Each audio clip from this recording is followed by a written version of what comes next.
2 hours. That'll give us about, Yeah, we got plenty of time. Yeah.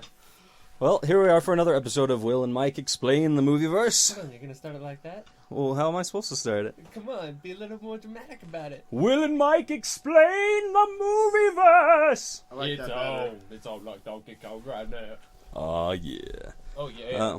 We got some Big Daddy's pizza. We got a cute little dog staring at us wanting the pizza. Weird. We got Will here to my right. Hi, guys. And Sean here to his right. Hi, guys. It's been a while, Sean. How you doing, dude? I'm doing all right. We haven't seen you since Hook. Yeah. What's up, brother? All right. I thought I was banished or something like that. We ostracized you for the time, but he has redeemed himself and been allowed to warrior along with us in our clan. I kind of took over your place there. Sorry about that. Just for a little while, but you've always been invited. But you know, it's all about location. Today we're coming to you from our place where Sean and Josh and I are roommates. Josh is here too. Hey, how's it going, podcast? Yeah, we missed you guys. It's been a long week. Yeah. Yeah. It's been a very long week. Because usually we do this. If I'm not mistaken, wasn't his ghost there or something like that? Basically in the Matrix. I think his code got deleted for the night, and that's why he didn't join us on the Matrix He was one. hooked up the entire time, so he couldn't make it. Right. He was our operator, I guess. But yeah. Has to read the code. But yeah, usually we do these in the middle of the week, and today we're doing it on a nice Saturday afternoon when we have a little more energy and a little different setup, and a little more pep in our step.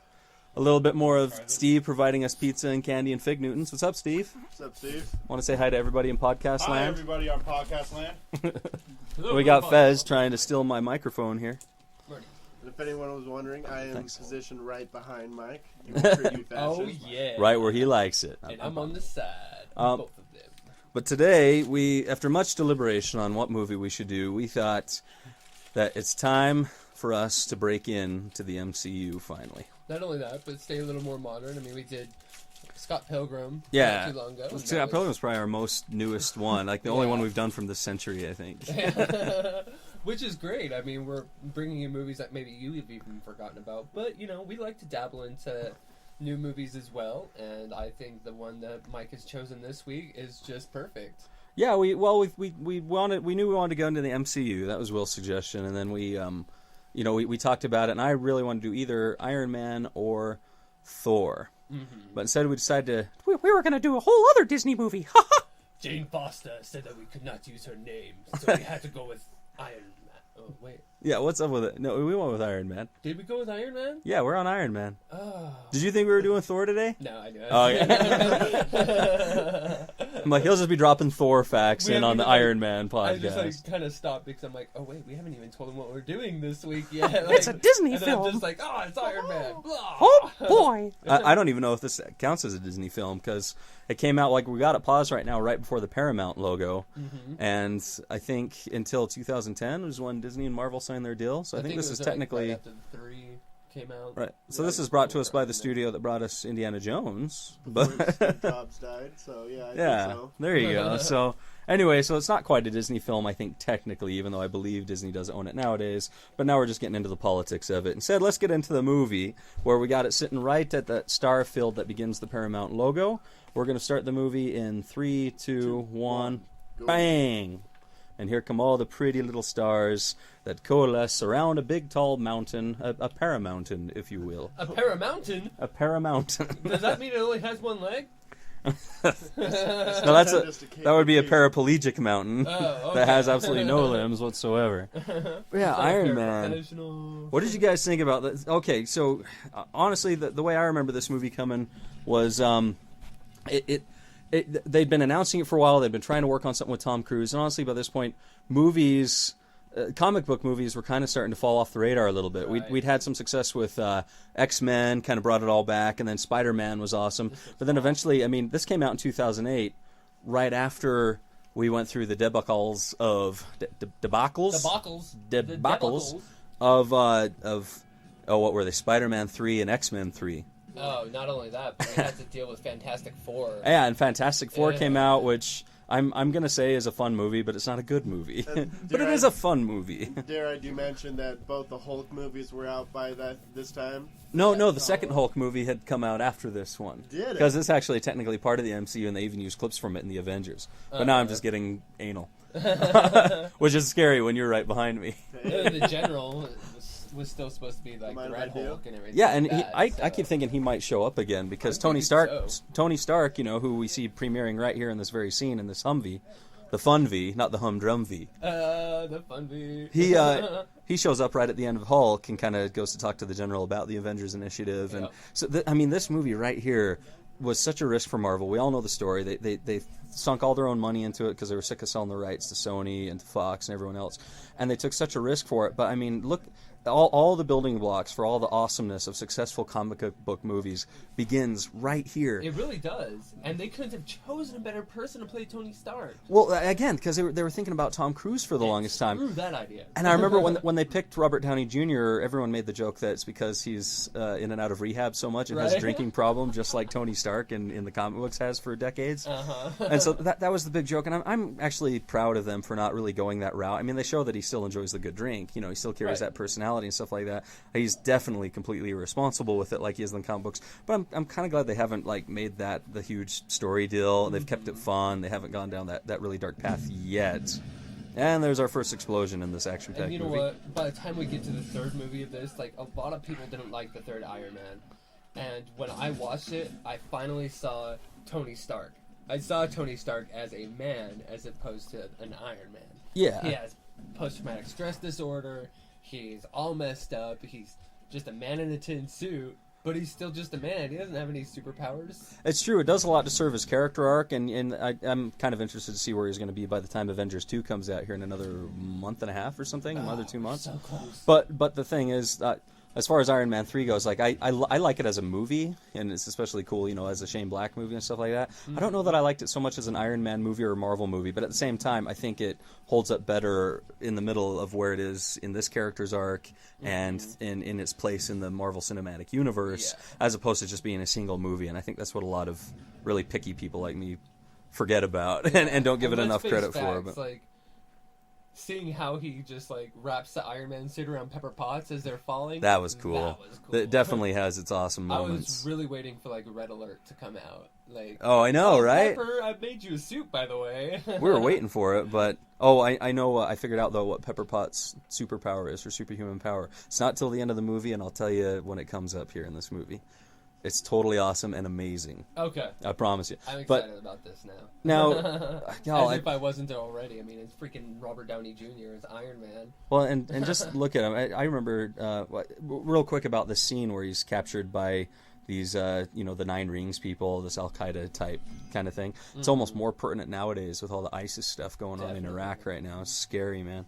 It But, really is. They're brutal. But I We need think Tony. I think that was an awesome move coming in with a scene like that and really capturing you into the movie, and then rewinding 3 days earlier or whatever it is. Yeah. And because it makes you realize okay, we know exactly where we're going with this movie, but now we have to go backwards and set up all the things that get him there and show you exactly what kind of guy he was before this major, just game-changing event. A game-changing event not just in Tony Stark's life, but really in the life of the entire world. In this particular cinematic universe they've yeah. set up. The whole 616. Man, you almost wonder if they're going to go back in a special edition one day and replace Tony Stark's dad in these pictures with the guy that played Howard Stark in the Captain America Speaking of or in which, some of these have others. you been watching Agent Carter? I have not yet. Have you guys Holy been? shit. It is so good. I keep on hearing only amazing, awesome things about it. I just never find the time to get to it yet. But that's how I was with the They've first season of revealed Agents the of Black S.H.I.E.L.D. Widow program. Oh, I've heard about that. They're yeah. not saying it's the Black Widow program, but you know. You Right. know it's the Black Widow program, and it's... Well, because Yeah, Black you Widow know. was originally a Russian operative, for almost like the Winter Soldier for decades, and she has some kind of super soldier serum knockoff or something. Or... Yeah. I'm Terrence Howard, and I'm playing War Machine in just this one movie. I actually like Terrence Howard, and it's almost too bad that I don't know what happened. Do you guys know what happened? Did he just not strike the right deal, or I did, just don't think... did they like liked Don him too Cheadle much. better or something? I like Don Cheadle better. Yeah, I think me it's too, because honestly. Don Cheadle has more of a comedic presence to him, Yeah. and they needed a little bit more comedy to offset the action. Well, this guy feels he almost feels more like such a babysitter to Tony Stark in this, as opposed to like a friend, like Don Cheadle kind of comes across and can play off him a little better in that. But oh man, here's Flynn from Tron as the bad guy. Flynn, go! Isn't there the whole thing that whenever he has a beard, he's evil, but whenever he doesn't have a beard, he's good? Dude wasn't evil. Oh, that's true. Okay. Actually, But no. he had hair. I think I'm thinking of Robin Williams, that whenever he has a beard, he's a dramatic actor, and whenever he's clean shaven, he's a comedic actor. Still no. 1 hour photo.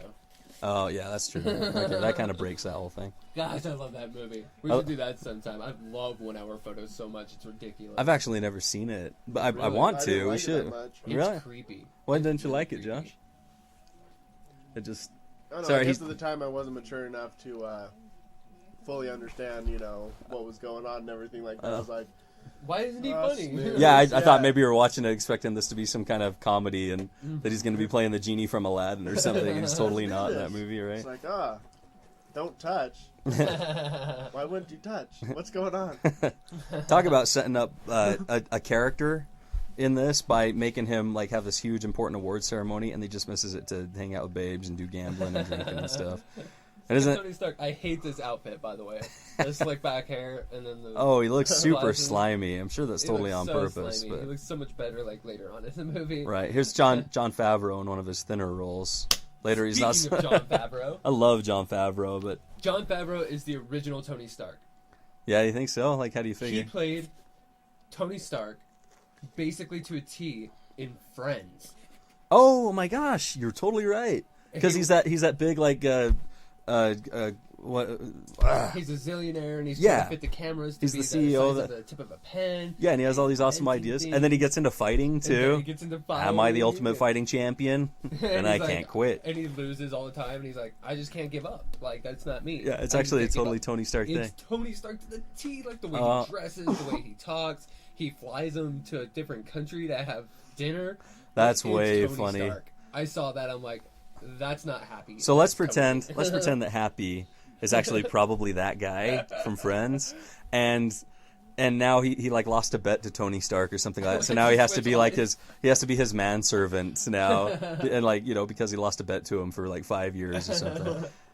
I absolutely love Jon Favreau. I'm really. Oh, yeah, me I was too. really impressed to find out that he was the director or producer in most of these Iron Man movies as well. Yeah, he still has some input and stuff like that to do. I think he just wanted to branch off because he had a hard time making these superhero movies, I heard, and that he wanted to go off and do some of the other more character centric or creative stuff that he had in mind. And like even in Iron Man 2, he brings on Genndy Tartakovsky to choreograph the fight scenes and stuff like that because he's such a cool animator when it comes to fight scenes with Samurai Jack and the Clone Wars cartoon that was originally there. Samurai Jack was just amazing. I Oh, loved that show. It's too bad it never ended. I heard they always wanted to make a movie, but there's a great reveal of his house and how awesome it is. What do you guys think of Jarvis being a computer program? Because that was different from the comics. I liked that kind of caught mainly me off because I guard. like the dude that does the voice. Paul Bettany. Yes. Don't you love him how they've in set this freaking- up to? Yeah. I can't wait for Avengers 2.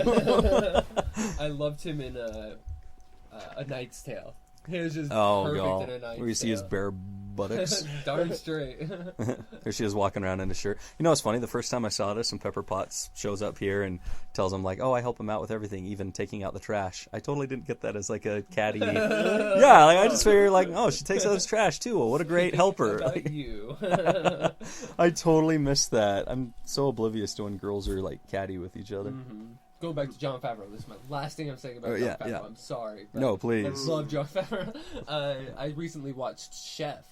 Yeah, His that's a movie, good Chef. movie, isn't it? Holy crap, it was such a good movie. Right. And did you know that restaurant at the end is his actual restaurant? I'd heard that recently. Yeah, that he actually is like this way good cook and a class A chef. Yeah. He sounds like he's seriously the coolest guy just to hang I out would with. love And to meet Jon Favreau. I loved him in I Love You Man when he got puked on. Yeah. So, talk about taking one for the team, for the sake of art. As much as I love him, though, I can't go back and watch Maid or what's the other one that he did with that same dude? Vince Vaughn. Yeah. He had Rounders? No, not Rounders. Swingers. Swingers. I have like both Swingers. of those movies, and I can't listen to Vince Vaughn. Babies, Vince Vaughn.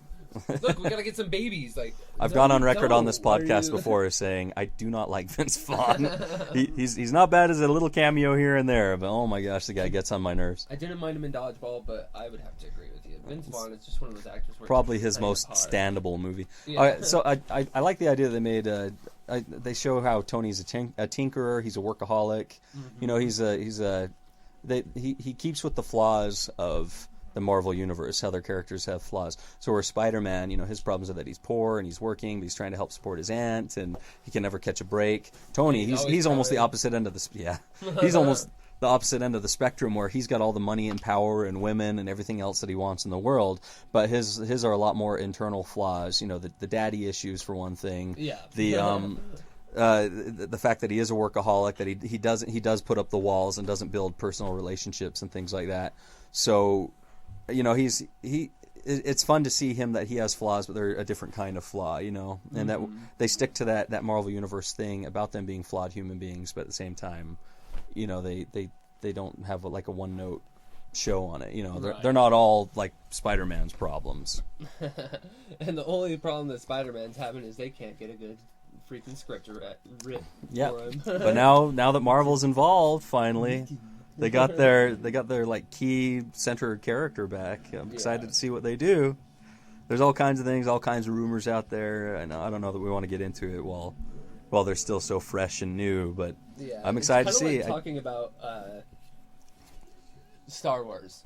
Yeah, it's kind of hard to talk the new about one it coming and get out. Excited for it because we're still like 10 months so away much is from unknown. Yeah, like it's still. But that's another reason that I'm excited for Age of Ultron, because they're supposed to finally show us the new full-length trailer for Episode 7. Oh my gosh! Maybe that's one reason. Good things happening. All you the know, time when it comes to movies. I'll confess to you, there's one reason that we've avoided doing these Marvel Universe movies up till now, is because I was afraid to just geek out the whole time and just get excited. Like how we may reference the movie for 2 seconds and then it's off on a tangent. Yeah, off on one of our Marvel tangents. Well, I feel like I'm just gonna have that really excited voice, you know, this whole time.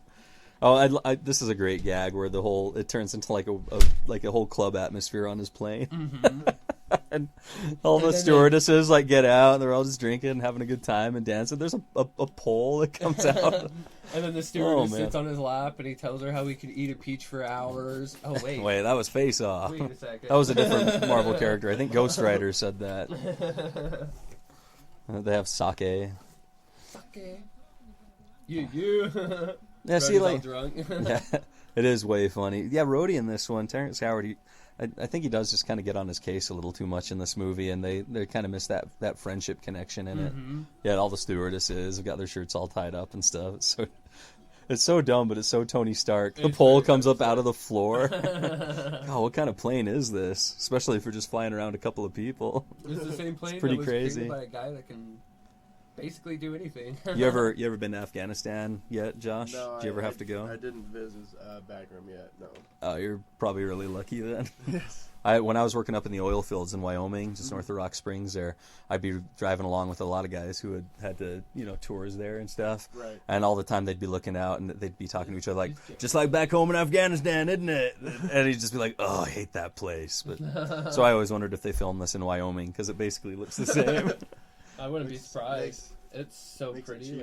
Yeah.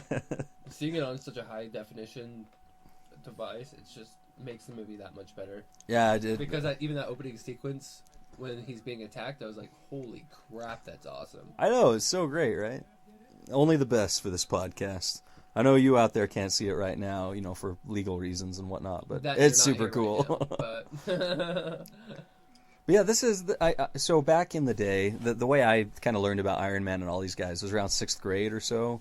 The X-Men cartoon came on, and I met a kid in class, because we were all into X-Men. It was like a huge deal at the time. Oh yeah. And there was a kid in class that had all these books on Marvel Universe and Marvel super, heroes and stuff like that. And he had this anthology of really cool Iron Man stories that mostly featured different armors throughout the generations. So I was able to read the first one where he gets caught in Vietnam. and Rhodey's his helicopter pilot, and they kind of make a friendship, and he becomes, Rhodey kind of becomes his bodyguard, and they say that Iron Man was his bodyguard, and for a lot of years until he finally just came out and said, like he does at the end of this movie.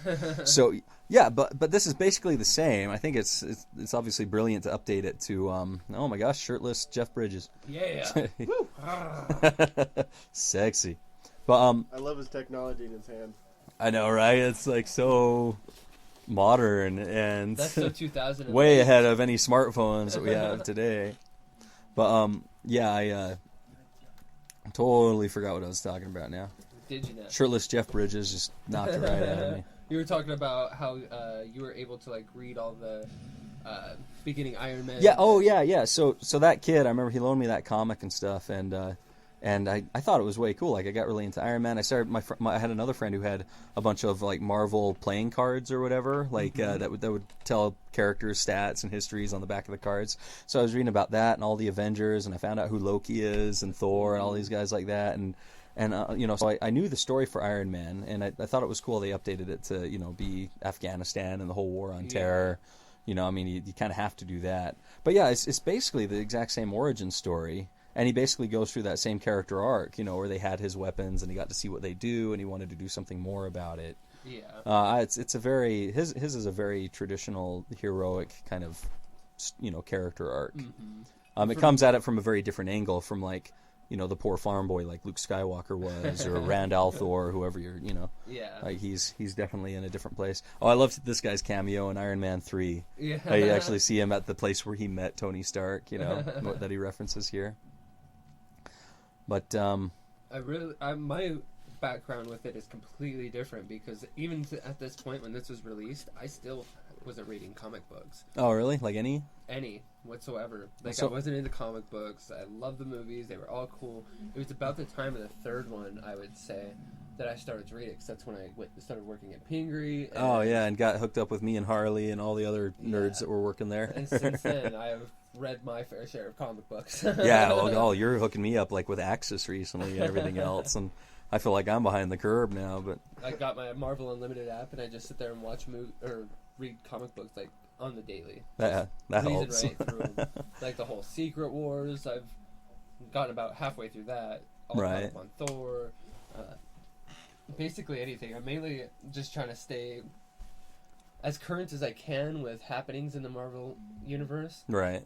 That way when this new Secret Wars comes out, apparently they're calling it Secret Wars again. Right. I've heard all kinds of theories on exactly what it's going to do and the whole big reset. Yeah. I'm expecting it to surprise us somehow. Definitely. And not be exactly what everyone's thinking of and not be a complete reset, but just I think it's going to be a fun event. And you know what it is? If it turns out to be a disaster, and a catastrophe for the Marvel Universe, they'll just retcon it all anyway. Yep. So, I mean, anybody who's out there, like, worried about it and freaking out that, they're going to be Infinity Crisis and do all this crap, or Crisis on Infinite Earths or whatever. Who cares? It's comic books. They'll figure out what works and what doesn't, and it'll set itself right, and just have fun with it.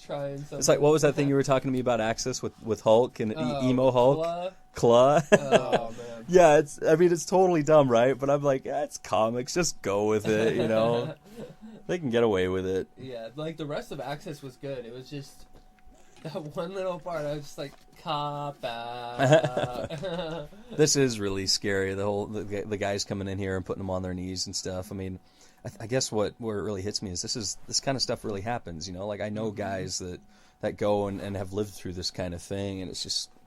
I don't know. It really kind of hits home, and I think it's part of what makes this movie work too. Is just it's kind of real. Like you got to think this kind of thing happens, and if only they did have a suit of armor or some kind of phenom with tech or something like that who could who could show these guys what's up. But every now and then there's been times where like I'll catch this on the channel FX or something, and like they'll be playing scenes because I guess FX has a whole thing where they'll put in deleted scenes when they show a movie.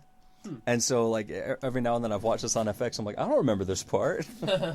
It's kind of cool because I thought it would be like the opposite, where they would be like, usually taking out things. So they're like, edited for television for time or content. They're trying to put in like the deleted scenes, but they're deleting actual scenes. Right. So it doesn't make any sense by the time you're done with the movie.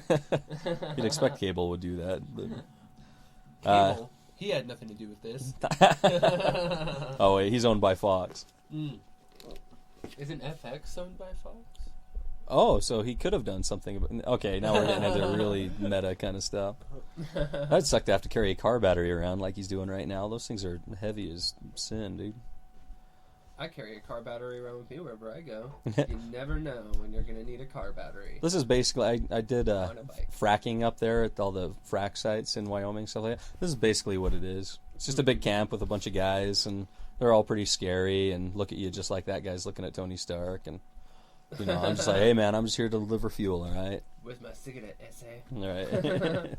It is funny how through all of this and during this whole time, Tony still, he's here for what, weeks or months, Josh, or something? And he's quite a bit of time. he still cares enough in the middle of all this to keep his beard that shape and keep that nice trim.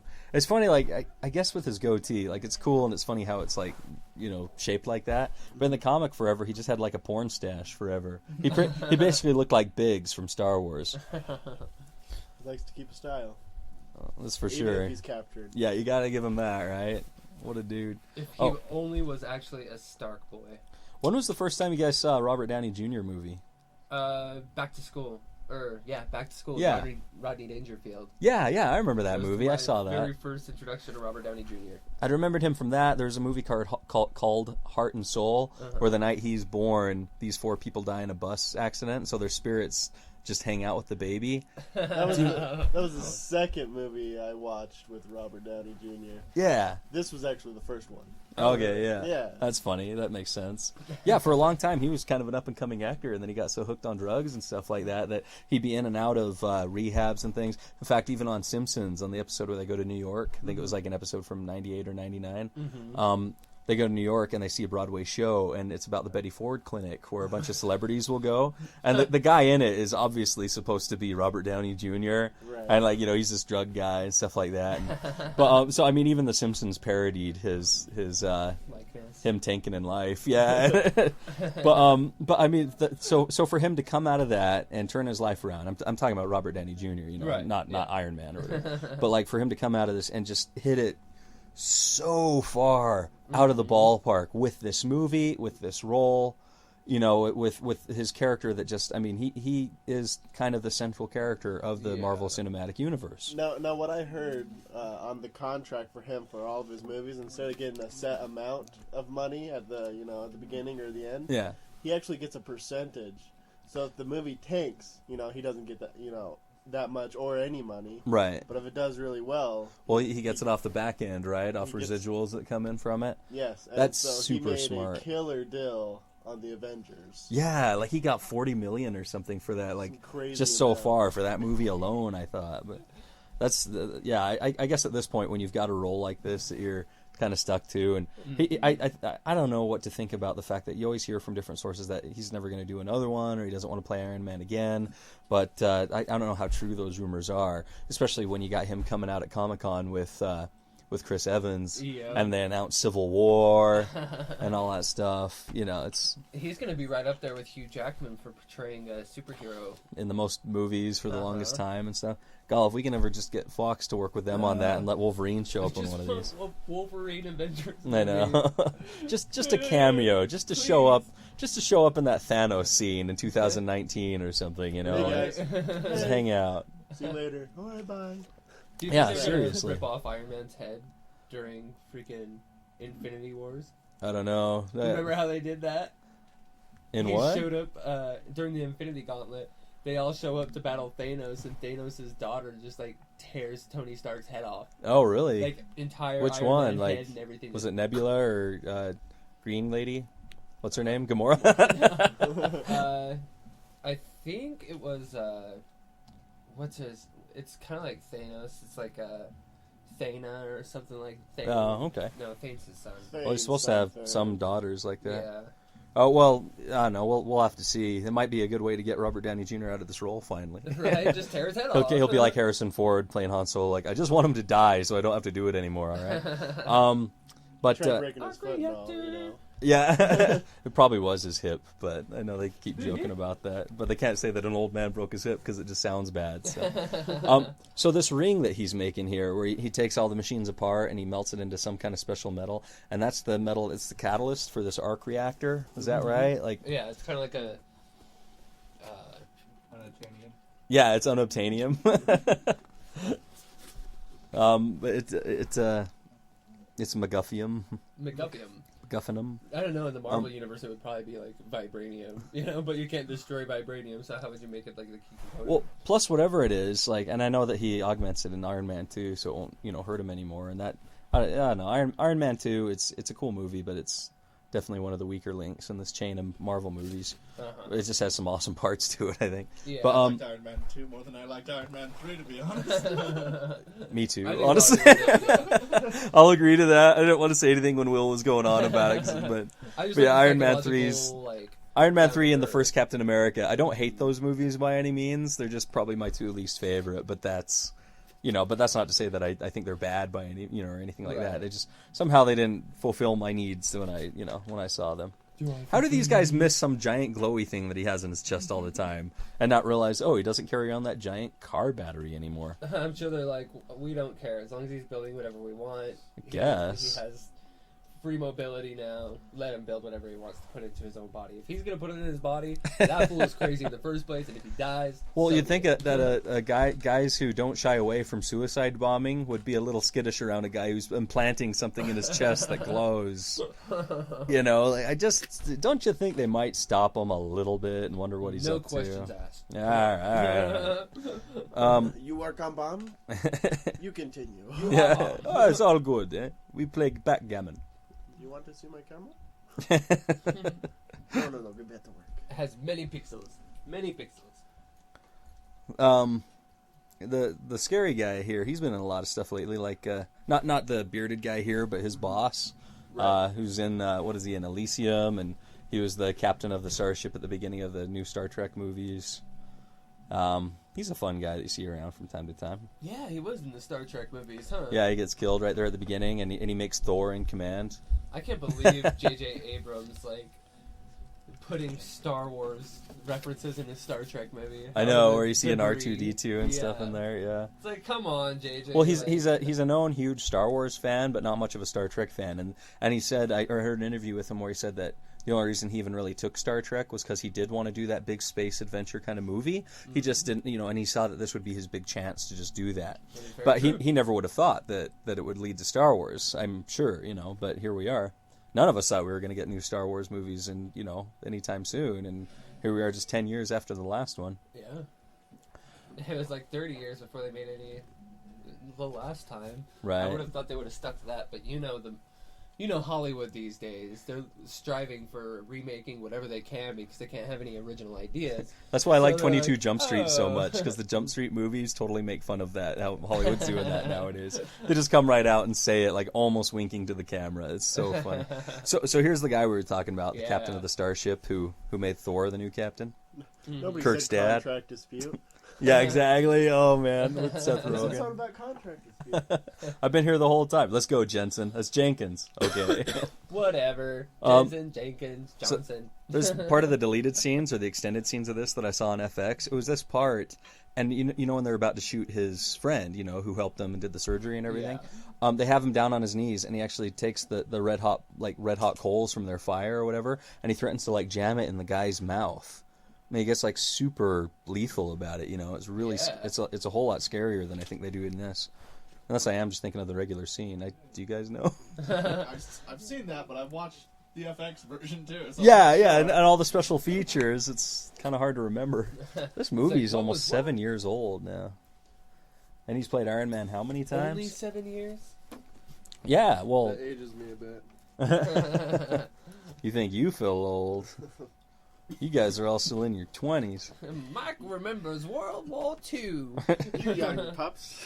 Or as we like to call it, International Civil War 3. 3. I remember when they created Iron Man. I think one of the things I liked about Iron Man, especially when I was a kid, This is going to sound super stupid, and I keep promising myself I'm not going to keep referencing this every podcast, but he was a lot like a Transformer. Especially with his different armors and stuff like that. And It wasn't deleted scenes. okay, yeah, so he didn't do it, right? Yeah. Oh, yeah, so he's about to do it now? Okay. Well, never mind. I thought I was getting some kind of tidbit that people didn't know too much about. I'm gonna You were stick this- wrong. Will and Mike You- explain the movieverse. Will and Mike, Stay explain what you tuned. already know. Exactly. It's just reiterating. It's not telling you what you already know. Basically. Will and Mike do it. explain the movie before it happens. But still Yo- gonna happen. You almost wonder if Tony was... Because he's kind of a selfish guy at this point, and you almost wonder if he actually was about to let him get killed just to save his own skin, but he really is finally coming into his own, like, Yeah. you know, his selflessness and learning that aspect, you know, how to be selfless and how to help people. He's getting better all the time. I should play Yeah. that song over the scene. I've Real heard men only use one arm. I've heard Robert Downey Jr. say that before scenes like this, he actually would go work out for like a half an hour, You gotta and then get he's got about a pumped up. 40-minute pump before he has to work out again to get these takes right.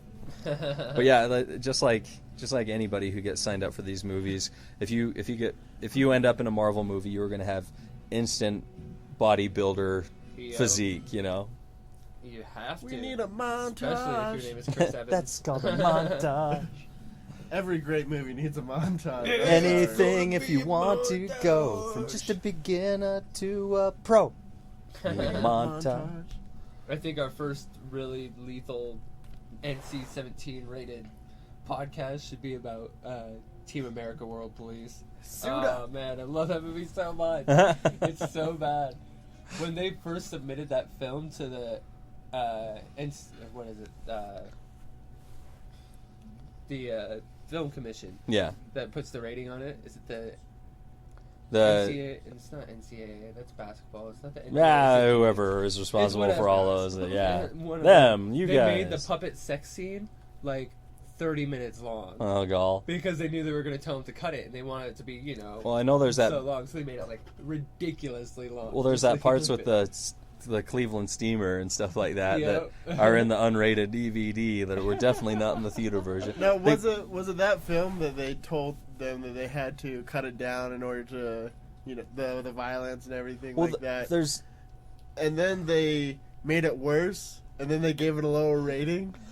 yeah, Yeah. and but they were It able to sure keep was. in some of the worst stuff. Yeah. That happens all the time where they tell them like, no, you can't have this, this, and this, and then they just resubmit it like almost the exact same, and they'll be like, oh, okay, glad you took that out. They're like, we didn't even change it. Anything, yeah. No, I think that's the trick. It just depends on who you have that day and what they had for breakfast, what kind of mood they're in, you know? What was it? I just remember somebody arguing about F words. Like, we told them we wanted like 136 F words in it. They were like, no, we'll give you like 80. Like, That's more than fine, we wanted. yeah. We're only going to do 30, but okay. I do love that. I thought this suit of armor was the coolest. I think when the toys came out and they were on shelves and stuff, this was actually my favorite toy. Oh, yeah. It's probably my favorite looking suit of armor until this Hulkbuster one makes an appearance. But I just think this one's so cool and blocky. It's like totally old school. I love all the little motors and belts on it. Mhm. But Outside of the movies, my favorite Iron Man suit has to be the one where he starts traveling in space. oh, when he was with the Guardians of the Galaxy recently. Yeah. Yeah. That was such a That cool one's suit. goofy looking, but It like is goofy I bet when looking. you read the comics, it like makes you love it. And then instead of having Jarvis, it's Pepper. Is it really? P-E-P-P-E-R. Oh, that's I've seen that recently in the comics. Yeah. He's like, I'm sometimes I think I designed you too closely to Pepper. I'm so behind on some of the Iron Man stuff because now like he has that weird Extremis armor, right? And he also has a brother who's like Arno. yeah, but it turns out that Tony Stark isn't a real Stark, but he was Yep. adopted. Like I don't know. He's the Jon Snow of the Stark family. Yeah. Well, I've got that one picture where it shows the whole Stark family, and then it has Iron Man way off to the side, like just past Jon Snow. But he's like leaning in, like he's photobombing it with a peace sign. It's really funny. I'll have to maybe we can when we do our YouTube upload of this, we'll try to throw that picture in. I actually just watched one of the Marvel Knights comic book movies where they do it like frame by frame and everything like that, kind of like Uncanny X-Men. Oh yeah. and it was Iron Man Extremis. Huh. And it talks about the storyline where he's like, well, in order to beat Extremis, I have to be Extremis. And he refines it and implants his Iron Man oversuit into his body. Yeah, so it can all he has pop to out do like, is just like almost like a Spider-Man symbiote, a Venom symbiote. That's cool. I think we actually talked about that once on this podcast, but there was something else I was going to add to it, and I can't remember what it is. But anyway, whatever. But yeah, so this is like such a reversal on the monster coming through the door, because in movies for a long time that's always a scary, like, intense moment is when the heroes are like hiding behind the door, and you hear the monster like punching in the door, and he's coming through, and what are we going to do? This is the exact opposite of that, because now the good guy is the monster, and he's going through just tearing these guys up, and it's so satisfying. It really is. It's like, finally, he's getting his due justice. It's almost enough to make me a Fox News fan and start going like, America, yeah! America! Yeah! We got the Iron Man! We're going to call it Iron Patriot!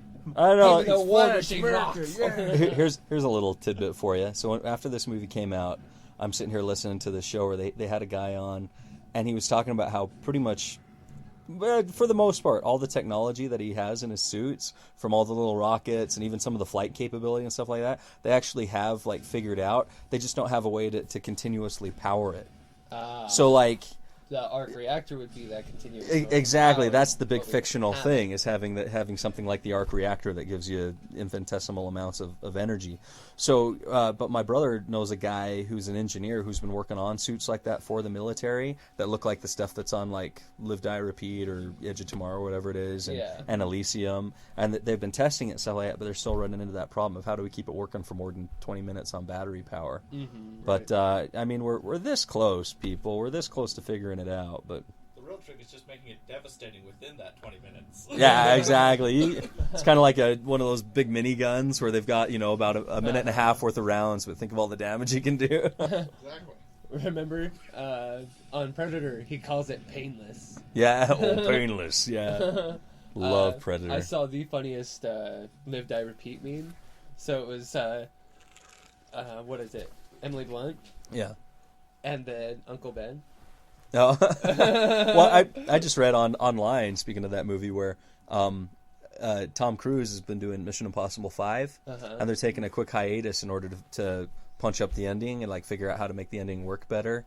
Because I guess they wrote themselves into a corner or filmed themselves in a corner. We're like, wait, they could actually solve it way too easy. We got to change this, So people were asking on this forum for suggestions for the movie, and one of their suggestions was just have Ethan Hunt, who is Tom Cruise's character, have him get shot in the head and wake up the next morning, and he has to do it all again. And a bunch of little things like that. I loved Edge of Tomorrow. He just wakes up. I still haven't seen it. I've got it on DVD. I'll hook you up when when we get done with this. Edge of Tomorrow was amazing. It's so good. It's too bad it didn't do better. But yeah, this whole scene where they're waiting for him, they've all got their guns trained on him, and he's coming out, and he's basically Superman with this thing on.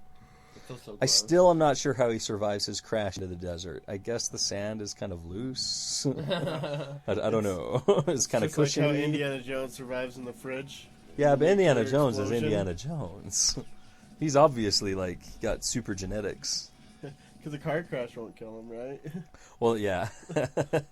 Well, they say now the meme, it used to be jumping the shark because of Fonzie, but now the meme is nuking the fridge. That's when you know you push the coolness of something too far. Man, I feel bad for these guys that die with the flamethrower. But it's lead lined. Lead lined, there we go. Yeah, so it's okay. Holy crap, talking about awesome war movies, I watched the beginning of, I watched about half of Fury. Oh, Fury was great with Brad Pitt. Crap, that was such a good movie. Yeah, man, even the slow moments, they get all intense with what they're doing in that apartment and stuff after they take that town, and when his guys come in, they're being all I don't know, bullying the new kid and stuff. Hazing. You always have to haze the new kid. Even Spider-Man did it to Nova. Oh yeah, that's true. I love Spider-Man and Nova's interactions in the comics nowadays. I do like how Tony's he looks like he's about to be defeated here. They keep it kind of real that way. I mean, they've been breaking the belts and some of the gears on his thing. He's lucky he's still able to escape like this. Yeah, luckily his just in time. Yeah, well, in a movie, of course, his rocket boots. He had to wait till the last second. I'm a rocket man. We I all, guess- we all know he pushed that button, 20 seconds after he Boom! got out, And then here's like where the the explosions Force happened maybe a Awakens minute starts. after. But for a movie, The timing has to line up for that last second escape. Ball droid just goes behind him. Yeah. Well, they'll probably put that in for the special edition in another 20 years. all I can think about right now is Wally. Wow, you sunk yourself in there pretty well. Right? I mean, he crashed and his back should be broken at the very least, but It's like a cat, feet first. I guess so. But it's cool how it's nice that he gets rescued, and I like the fact that Rhodey's like, I picture that Rhodey hasn't given up on him at all. He's been looking and circling. They've been doing everything they can to find him, because they would have found they would have found the bodies of all the other men that were in that convoy, right? But not Tony's, and so they would think that he's alive. And I mean, I think it's cool that Rhodey would stop at nothing to. I did like how he got rid of all the. I expect weapons. him to bust out a Con Air right here, drop to his knees, Oh, yeah, with the green flares, smoke, yeah. green smoke. Rock. Oh, that's the Rock, not Con The Air. Rock. Same Nick Cage This is character. Nick Cage, my bad, same guy. I'm trying to get home to see my Oh. daughter. Nick Cage has one of the best lines in The Rock. It's one of my favorite movie lines ever, where he just says, "What in the name of Zeus's butthole?" He has this aversion to swearing in that movie, so he has all these great lines. Cut the chit chat, a-hole. A-hole. But he actually says a-hole. He doesn't swear. That's way funny. Oh man, I got the hiccups now. Oh, that's great how he just collapses into Rhodey's arms. He's so glad to be rescued, and the fact that he wants a burger is the first thing he wants. I'm so glad I'm going to be able to change you next episode. I never liked you, Terrence Howard, he whispered in his ear.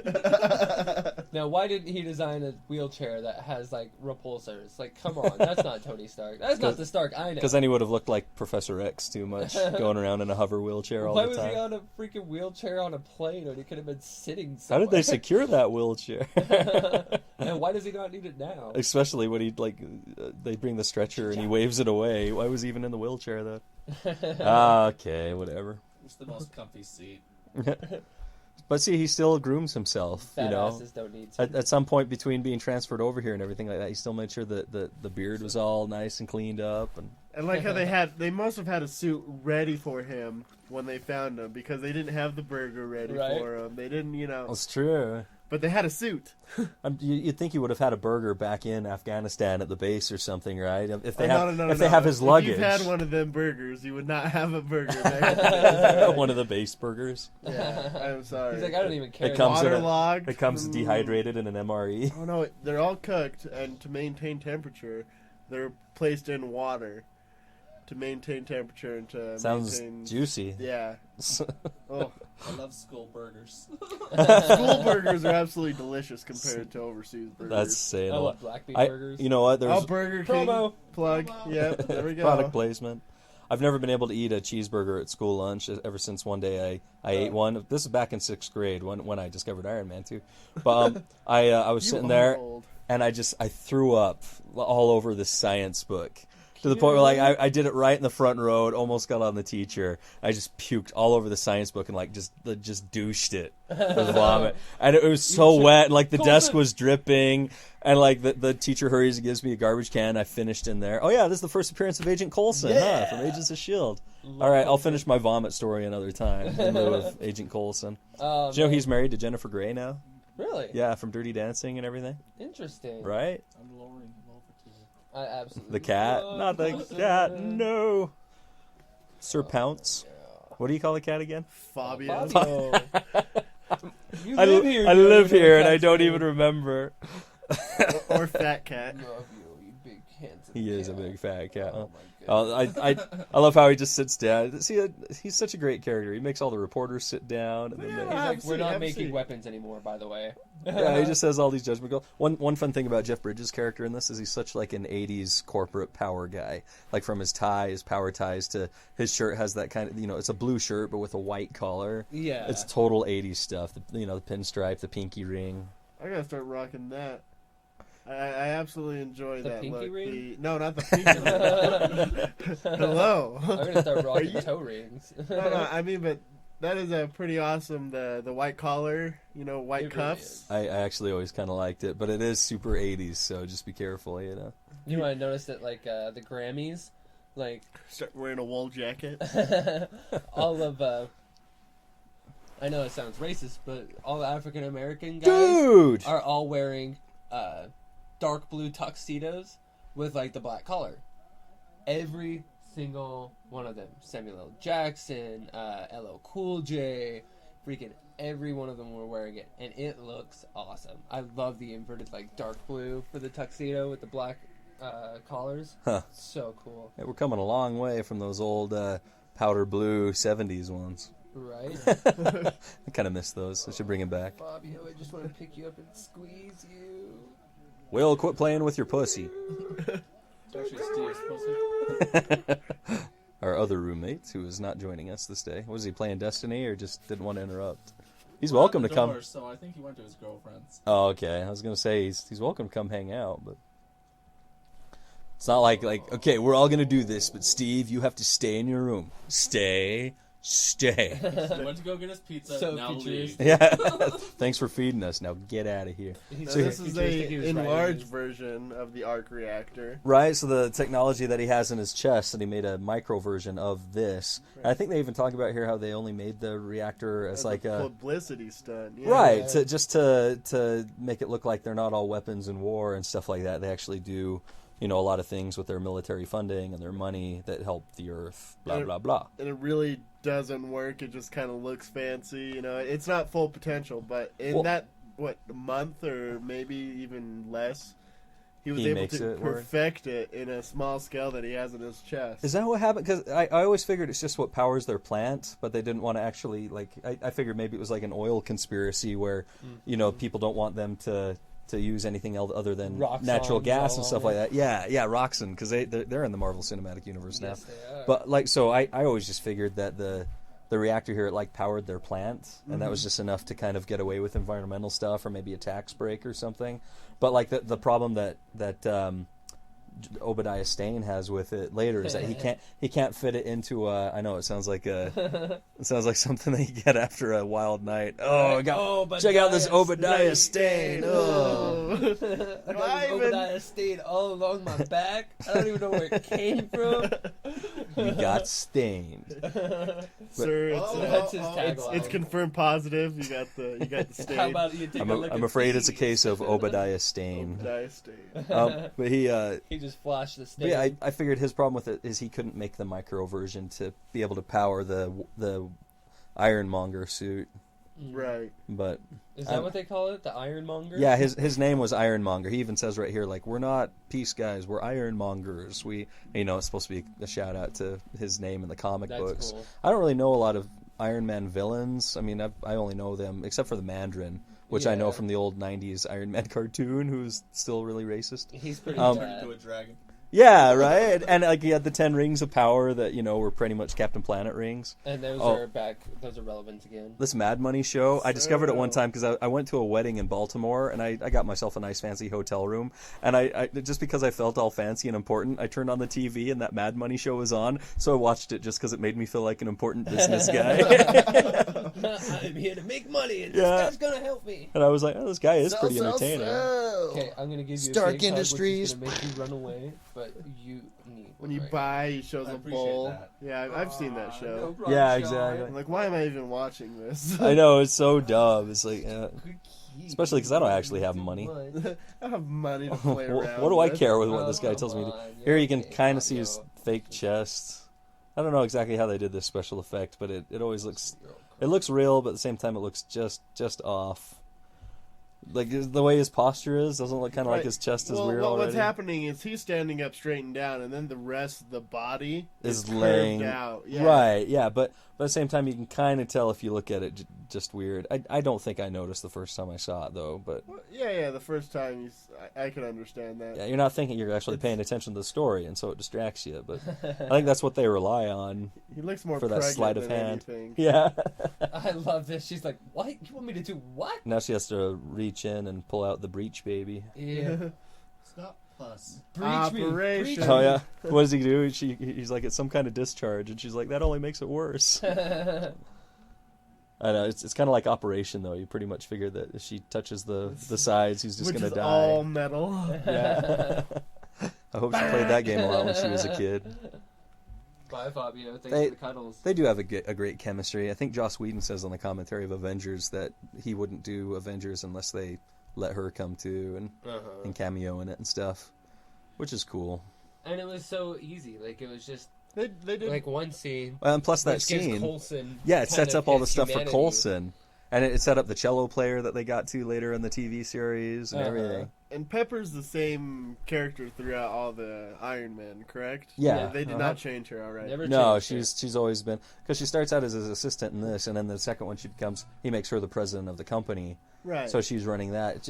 We've always wondered if she's going to get her own armor, because she does in the comics. Oh, that does Yeah. look really gross. Ew, what is that ring? What is that drippage? One ring to rule them all.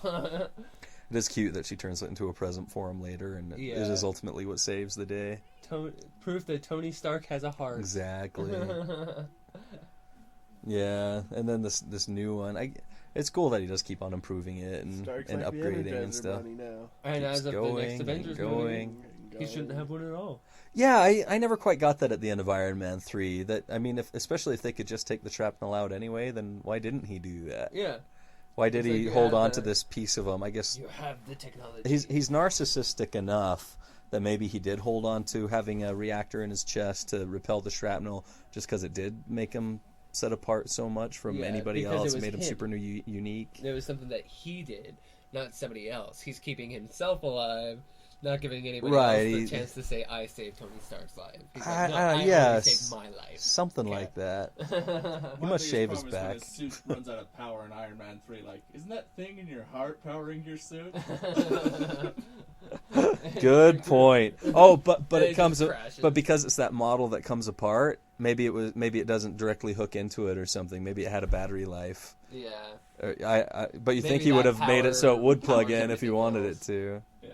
Ah, Doesn't he just well. have to fly around in some thunderclouds for a like- little while to get a full recharge? Well, maybe because Thor was able to upgrade his power like 400% with that lightning bolt in Avengers. So here we see Starscream from Transformers making a cameo.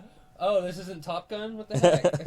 Hold on, They this were is a- F-14 Tomcats. This is a Oh, I'm YF-22 sorry. Raptor. Hold Sorry. on, is this that show where the airplane gains artificial intelligence? And No, starts that taking was them out? Stealth from 2007. Oh, No, gosh. Hold on, is this that movie that about the kids that decide to go save the kid's dad from a military base over in like Iraq? No, I think that was Daryl. Ah, it's Iron Eagle. Oh, Iron Eagle. Daryl was a cool movie though, Iron with the little Eagle kid was that really steals good, an too. SR-71 Blackbird. Yeah. This yeah, I forgot what I was gonna say. This scene. Yeah, something about it, and then we got talking about jets. Oh, I was gonna say something about Stealth. Like, I thought Stealth was a great movie the first time I saw it when it was called Macross Plus. Yeah, that's what I thought when I saw it too. Yeah. Speaking of Macross, Yeah. that link I shared with you for Oh, for Evangelion, for that live Evangelion. action thing. It looked like somebody made it just for fun, or they're trying to get funding or something. But yeah, it was way cool. And the little, you could graphics tell on that it. was Rei Ayanami at the end with the red eye. Go, just look up like live action Evangelion. What was it called, Will? Like, I will let you know. you people gotta check this out. It's really cool. I wish I could see things that I crap, tagged man. people in because And the Ava in it looked really cool. I think it looked like one of the units from the new rebooted movies. But yeah, it makes me want a live action Robotech movie. what have you done to my favorite Avenger? What is that? It's one of the cartoons that's out right now. Apparently, Captain America gets some iron suit. Captain American Iron Man armor. Wow, that looks cool. That's probably on that new Disney one that Yeah, that the just Disney XD. that kind of took over the Mightiest Heroes cartoon. But it's funny because even in the comic books, like this most recent, I want that, was by it the way. Axis? Oh, the 3D hologram thing. Yeah, how he has like the 3D like Oh. hologram shield and everything. Oh, this. Yeah, we're just talking on the movie, but How he has the light shield. yeah. How it's just made of light and everything. He has one. The guy in Jupiter Ascending had that. It was really cool. Between Oh, that and his really? hover boots. Did you guys see that yet? I or- didn't. Was it Uh, good? I think it's really cool and super worth seeing. Maybe not in the theater, but certainly at some point. Okay. And it's definitely more of a kind of fairy tale type of thing, so don't take it too seriously. Right. And there's maybe a whole 25 minutes in the middle that they could have taken out, but one day maybe we'll do a commentary on it. But overall, I thought it was really cool and just a lot of fun. and definitely doesn't take itself as seriously as like even the Matrix or Cloud Atlas or something. Gotcha. But it was cool. I really want to go see the Kingsman now. Oh, the Kingsman is amazing. Go see that. So the and I love how you see the big scar on the side of his head now, the bad guy here. But that 3D hologram thing that comes up that you said you wanted, Sean, like in there's a great moment in the Shield, Agents of Shield TV series where the two people that use it all the time, those British kids, what are their names? Fitzsimmons. Yeah, Fitzsimmons. Whenever they're using it, they're super cool with it and just as good as Tony Stark. But then it shows like some of the other guys trying to use it and they don't know how to use it. Apparently, you have to like take a whole course in trying to do it. And It was Coulson. He's like sitting there trying to turn. Yeah, He's like, Coulson I don't know and how to run this thing. yeah, like, hit this button. Coulson and Ward, I think, were trying to figure it out. Maybe it was just Ward. It was That really great, funny. That was way funny. But I think it's cool how it established that you actually need to know like there's a bit of an operating trick to it. I'm so excited we have like 21 days, or no, I think it's like 12 days? No, 21 days until the premiere of the second half of this season. Oh, yeah, when Agent Carter's over filling it and stuff. I gotta get caught up on that stuff, man. I'm so behind on things. Oh my gosh, the introduction. Okay. No, sorry, go. The introduction to the Inhumans, I'm like, oh yeah, don't spoil anything for me. That's all I'm saying. I know that they're there, but this is a I great. love these test runs. Yeah, this is It's almost way like the funny blooper scene. reel for the show, but it's actually just Tony Stark doing it. I think he purposely programs that robot to be a little, off. Yeah, it has to be his counterpart, like His the comic dumb version of relief. himself. Right. No, I guess maybe that is his natural superpower, is the fact that he can survive crashes and impacts and so on. Because between crashing in the desert and then flying upside down face first into a cement ceiling, like Yeah, that's gonna kill someone most of the time. it's origin stories are always fun, and I think that's why they keep doing it with Spider-Man and Fantastic Four and some of these coming out. But that's the funnest part about most origin stories, and this movie in particular, is just watching how he builds the suit of armor, Yeah. and seeing the kind of inner workings of it, and it's part of what really helps it be believable, and help with that suspension of disbelief. Thus far, I am not excited about Fantastic Four. Ditto. I've seen the trailer, and it just doesn't even tickle my culo like everything else does. Like Age of Ultron, and even thinking about the new Spider-Man or Civil War or anything like that. It's like, yes, I'm excited. And then this one is just like... I think that's the key about it, is apparently Jeff Bridges has a history of looking like he can play the piano, but he can't really play the piano that well. But he does it in a lot of movies. But I think the key with the Fantastic Four movie coming out is that it's like the Amazing Spider-Man movies. Mm-hmm. They actually have a lot of cool parts. Even the second one, just as a whole, it's not a good movie, but they have a lot of great sections and great things about them that make it fun to watch. But that's the joy of having it on video or whatever. Is you can kind of skip and just watch your favorite bits. But that's pretty much what I do with any of the Transformers movies. But the thing is with so like Amazing Spider-Man 2. I actually think the fight scenes in that are cool. I think that Spider-Man's really cool, and it can be a lot of fun. It just has a really crappy narrative and pacing and some of the other things that they try to stick in there. But, like the way that the whole shot at the end where Gwen Stacy dies, spoiler alert. And Snap. but who is a comic fan that doesn't know that Gwen Stacy dies, especially with the way that she does? Just anyway, out of context. but Spider-Man, the Amazing Spider-Man 2, it has cool stuff in it. But yeah, it's not a great movie, and there's nothing really to be that excited about. And that's kind of how I feel with the Fantastic Four reboot coming out. Is that it's gonna have cool stuff in it, like the Thing in it looks cool. Yeah, he actually looks like a lot of fun. I'm sure that the special effects for stretchy Red Richards are going to be like really cool and look a lot better than the ones from 10 years ago. But yeah, like I say, there's just nothing exciting about it. And you hear about the stuff about Doom being a blogger and I hope bull they crap. wow me for the sheer fact that they're only one. By the time they're done with all these series of films that they've laid out, they are only one character short from the Illuminati. Oh yeah, that's true. Which could lead into Planet Hulk. Who, Submariner? Is Yep. it? Are you talking about Namor? Okay, Yep. yeah, that's true. I wouldn't mind doing a Planet Hulk movie. I'm sure I Mark would love Mark a Planet- Ruffalo would be down for it. And it would be cool to have Beta Ray Bill show up in that, like he did in the cartoon version of Planet Hulk. Yeah, I thought that was kind of weird because I read the Planet Hulk series, and then I watched the movie, and I'm like, when? Beta Ray Bill? What? Oh, yeah, well, I thought I actually hadn't read the comic yet, so I didn't know it was Silver Surfer. And honestly, I think I might like Beta Ray Bill a little bit more.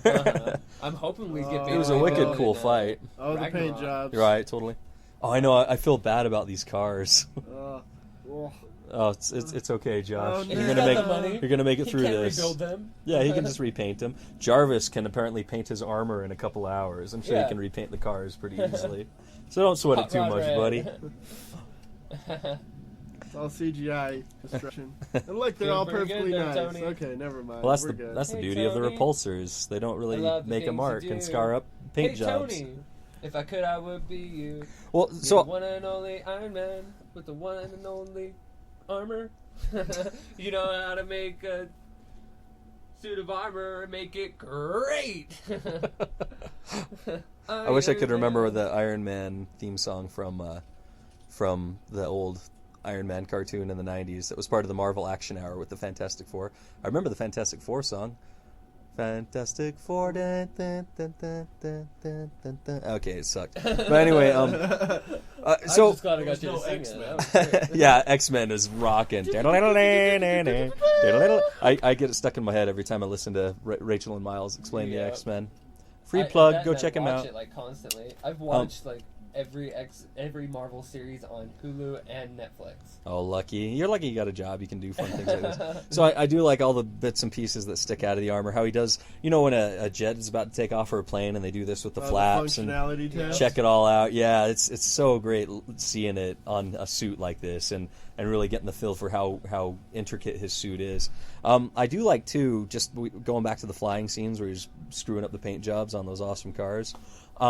The fact that when he did the first test, he only had the boots on, and so that's what flung him in the ceiling. And he figures out that, you know, to have the hands, they are they help him stabilize, right? And they carry that throughout all the movies. He's always using his hands to do things like that to fly. It just makes it look real and awesome and believable and cool. And We got the stealth Iron Man suit in the third one, right? The all black one that can go. you could see it. I don't think he ever used it, but I think it was in the party protocol. The party pack. The party protocol. You're like, man, I know he had that set up for. Maybe that's where Ultron comes from in Avengers 2, because he had it set up, and Ultron is obviously made out of broken pieces of other armors or something in At this least until he world, hits an adamantium reserve. right? Or somewhere. vibranium or something. 'Cause Yeah, I he'll think that's how probably they're be gonna. vibranium because X-Men is Right. adamantium. And plus, we know that Black Panther is going to be in Avengers 2, so that's going to be... I don't know, by the time this podcast is up and anybody listens to it, then I'm sure Avengers 2 will be out and we'll already know, but let us take you back in time before, you know, back during when it was all a mystery and we speculated. I'm so excited now. Like every time I watch a freaking Iron Man movie, I get so excited for the next one. And now I just want to like hibernate. Well, I do like this, how we have a fun moment where he flies up and it ices over. Yeah. And then not only does that give you a reason for the gold, you know, let's say it's a little ostentatious. And he even says so here, you know, the gold coating on the armor, and then he you know, puts some red on it, some hot rod red, right, just to give it some personality. But it not only gives it a reason to look like that, but at the same time it sets up that, you know, fun bit at the end, that gag when he fights Ironmonger.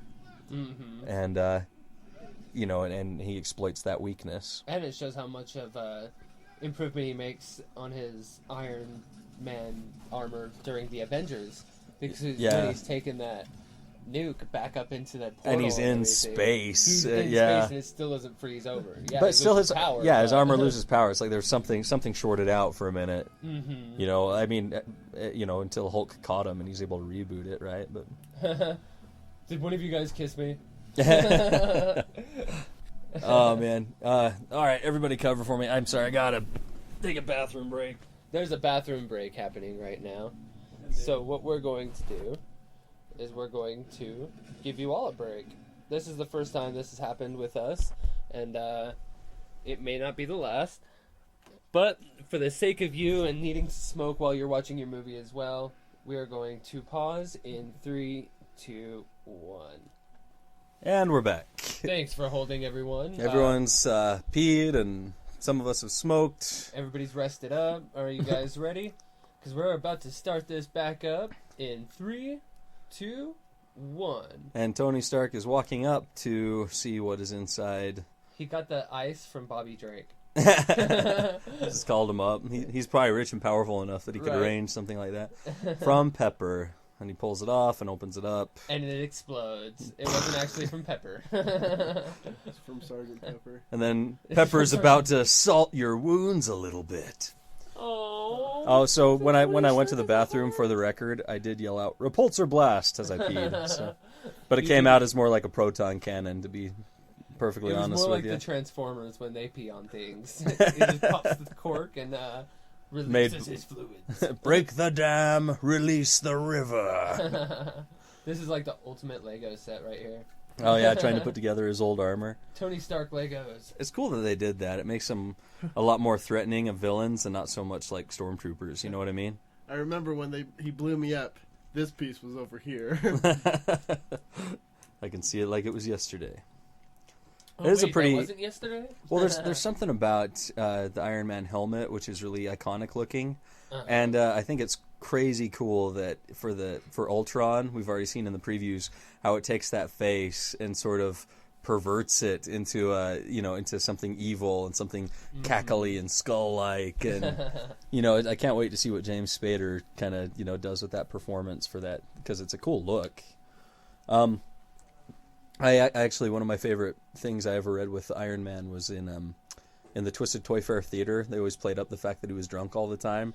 So one time they're at a party and he's trying to say something and he's slurring his speech, and Spider-Man looks at him and says, "Go empty your armor, you're sloshing." Because he'd been peeing in it. You're sloshing. And then there was one time where he threw up, and he throws up in his armor with the helmet on, and you see it come out of the mouth and eye holes. It's so funny and gross. Oh man, yeah, go check out Twisted Toy Fair Theater. She actually kind of looked like the reporter that was on screen, that blonde. She kind of looked like the blonde reporter girl from Smallville. I wonder if there's a crossover there. Didn't watch Smallville. It wasn't that great. It had some moments, but it wasn't that great. Like I said, I've never been much of a DC fan. Yeah, I'll say it once. I'll say it every freaking podcast. Like, The Flash is just such a great show. yeah, you're always telling me I gotta get in on that. It's We finally one got day. to see Grodd. Oh yeah, I heard Gorilla Grodd was showing up. Yeah, it's so cool how they freaking introduce him too. Because I mean, he gets introduced, but it's just an image of him, and then they actually have the reveal of what Gorilla Grodd is. My boss at work and I, we saw a car, an Audi like that had like a big crazy tiger like painted on the hood. It actually looked really stupid. We're like, hey, way to ruin a $400,000 car. Jeez, dude. They've got the same one that is the car for Salt Lake Comic-Con as well. Oh yeah. It's the exact same car. Oh, the Audi, nice. Yep. Howdy, alright. Oh, here comes Stan Lee's big cameo for this movie. Hey, Hef. As Hugh Hefner, yeah. There's that whole theory about him being Uatu the Watcher, but I've seen too much stuff that already discounts that. Besides, you think that Uatu the Watcher would have, a giant head. Well, besides that, I think he'd have better things to do than to try to pull Thor's hammer out of the ground with a truck. And, Yeah. the things that they have him doing is just like, he's not a Uatu. Give me a He's break, not a people. Uatu. Because he can't interact with them. Yeah. Uatu can't was sworn be- never to interfere, even though that's all he ever does. That was a great storyline with Original Sin, how you kind of see where Uatu is from, because that was the first real introduction I had to Uatu. I never got to Yes, I've finish it. seen I just him. saw who was the guy that murdered him. I don't want to spoil it in case Yeah. anyone's reading it or whatever, but I got that far and it was like a what kind of moment. But then I know you'll have to tell me what happens later. Rachel at Fresh Compassionate Eatery, that's Lee George Cage from the Geek Show podcast's wife. I took a bunch of Uncanny Avengers and then the Access comics and told her to read Uncanny Avengers and Access. And I was going to give her Original Sin because it happens in between, which I didn't know. I thought it was Original Sin, Uncanny Avengers, and then Access, but apparently Original Sin is in between them. Oh yeah, I would have So- thought that it was first. I went and looked for him. Go ahead. I was here. He is the part where he's dancing with Pepper, And it's kind of the beginning of their really getting together with each other. But I kid you not, because she has that line where she says she forgot to put on deodorant and she's really self-conscious about that, it makes me always think that Pepper smells like BO. It's nothing against Gwyneth Paltrow or anything like that, but it's just that one throwaway line that she says. Somehow I'm always thinking, I bet she's kind of stinky, and I feel bad. I don't know. I think it's kind of hot. What's it's just up? it's because you're all about the vegan au naturel kind of thing. But my wife wears me. I don't mind if she wears a little bit of Secret. You know what I mean? My lady. I know that's her brand. But I just she only smells. But like seriously, to that's cover up the smell of pennies. But I don't know. I have a thing about smells, I guess, but most of the time I'm not really bothered by it. But it's just it's so ingrained in me with like memory and stuff that like every time I look, like I just think she must kind of smell bad right now. Like that's not romantic at all. And here they're supposed to be having this romantic thing, and all I can think of is BO. I hated Coulson in this movie. I absolutely hated Agent Coulson. What do you mean? I'm like, stop being such a dick. Just let Tony Stark do what he's doing. Why do you have to be so shieldy all the time? Oh, actually, I'll tell you a little something about when I first saw this movie. And he kept saying strategic homelands. Intervention. Yeah, so he goes through the whole thing. And then at the end, when he says shield, when he's like, we shortened it, it's just called shield. I remember slapping my forehead in the theater and going, like, duh! How did I not pick up on that? And my buddy, my roommate at the time I went and saw it with, he's like, I caught on to that. How did you not see that? I'm like, I don't know. What is it? Strategic homeland intervention. What is the E? Logistics division. Ecstasy. Oh, okay. Logistics and environment. I've never been able to memorize it, and I think I've seen things where they talk about how it's changed a couple of times over the years. Isn't space shield sword? Yeah. Yep. Shield in space is sword. Exactly. I don't know if that came on the Astonishing X-Men Joss Whedon run, or if that's what it was invented for, and you get to meet Agent Brand, and her and Beast have a thing. You mean Hydra hair? Yeah, Hydra hair, exactly. What's up, Hydra hair? It's kind of funny how this character keeps turning up in this movie and in the second one, the reporter girl that he slept with. I do think it's hilarious that he can't remember any of their names, ever. The acronym SHIELD originally stood for Supreme Headquarters International Espionage Law Enforcement Division, and it was changed in 1991 to Strategic Hazard Intervention Espionage Logistics. See, I told you it's changed a couple of times, yeah. And now it's Strategic Homeland Intervention Enforcement and Logistics Division. Which is probably, it sounds cooler than the first two. Yeah. It sounds more real. It's kind of modernized so that they can have Homeland in there, so that it's kind of like... it reflects the modern NSA, exactly. but they're kind of like the not evil NSA. That may or may not be quote, evil. If you're listening right now, NSA, I don't actually believe you're evil. Anybody with a strong opinion on what's wrong, I just don't believe in waterboarding or rectal rehydration or whatever you're going. So I'll go on record saying that. I don't care. But here's where you start seeing that Obadiah Stane is kind of not as much of a father figure as you might have thought originally. I want to know who Tony Stark's original father was. It's a great twist, but at the same time, you'd think that he would that someone with the name of Obadiah Stane, you'd be like, I wonder if he's the bad guy. His name's Obadiah Stane. Hey, Obadiah, you have one of those names, the names of mainly all of the evil villains in any freaking movie. But it is a super dick move right there that he tells him and whispers how he's the one responsible for locking Tony out of the company decisions and out of their board. Yeah, exactly. It's almost a moment like that. I wonder if he was part of Hydra. I wouldn't doubt it. Yeah, because they had quite a ring of higher ups everywhere. And since they hadn't been really talked about at this point, I'm sure that they have. Cap wasn't out yet. Yeah, exactly. I bet you could totally think that Obadiah Stane was in Hydra. I'm sure he was. I wouldn't put it past anything for a second. We're going to retroactively say right here on this podcast, Obadiah Stane was part of Hydra at the time. They were heavily involved in Iron Man and the whole 9 rings and Mandarin thing.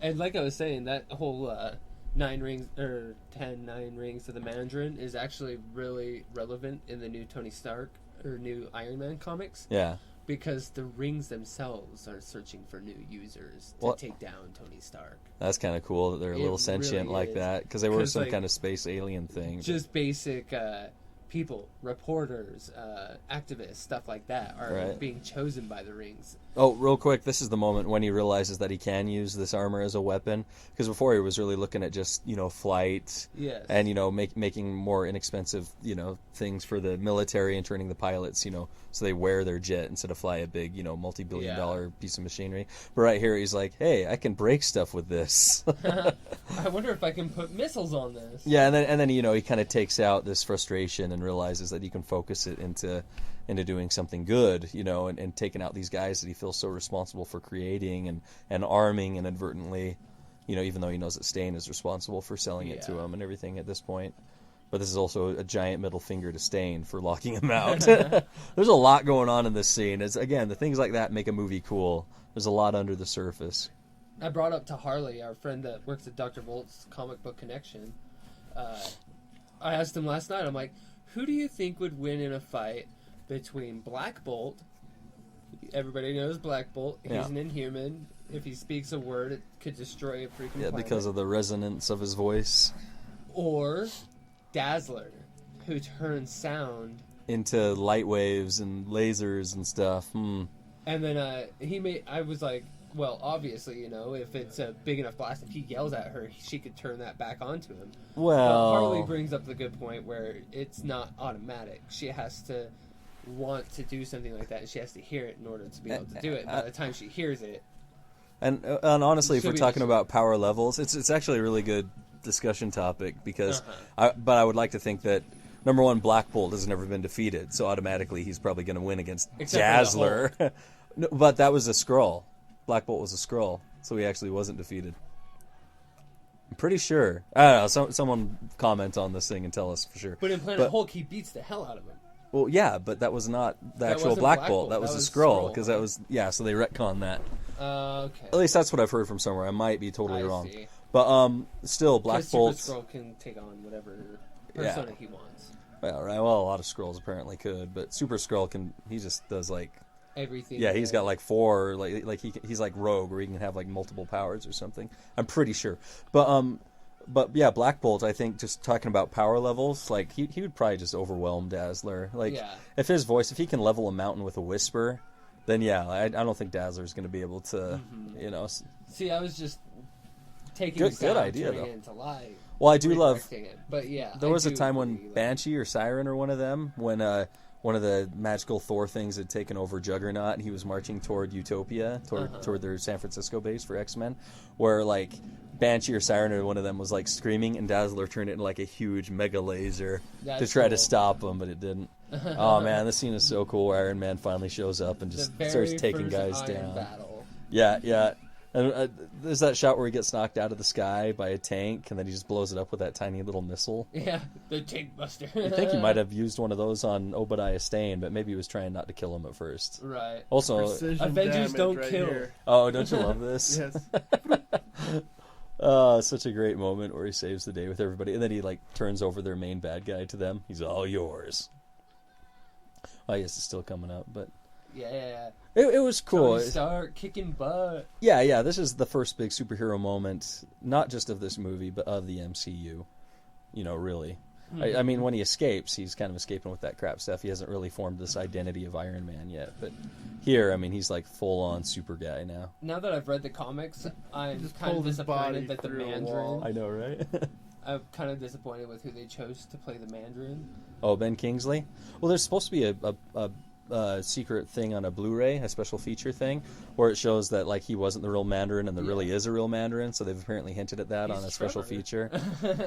But I liked that on Iron Man 3. Like I know the Mandarin is supposed to be the big bad, and they kind of, Turn him into a pussyfoot. Yeah, but I maybe it's just because I like Ben Kingsley. I But I thought it was a great gag. Like I was totally into it. But Yeah.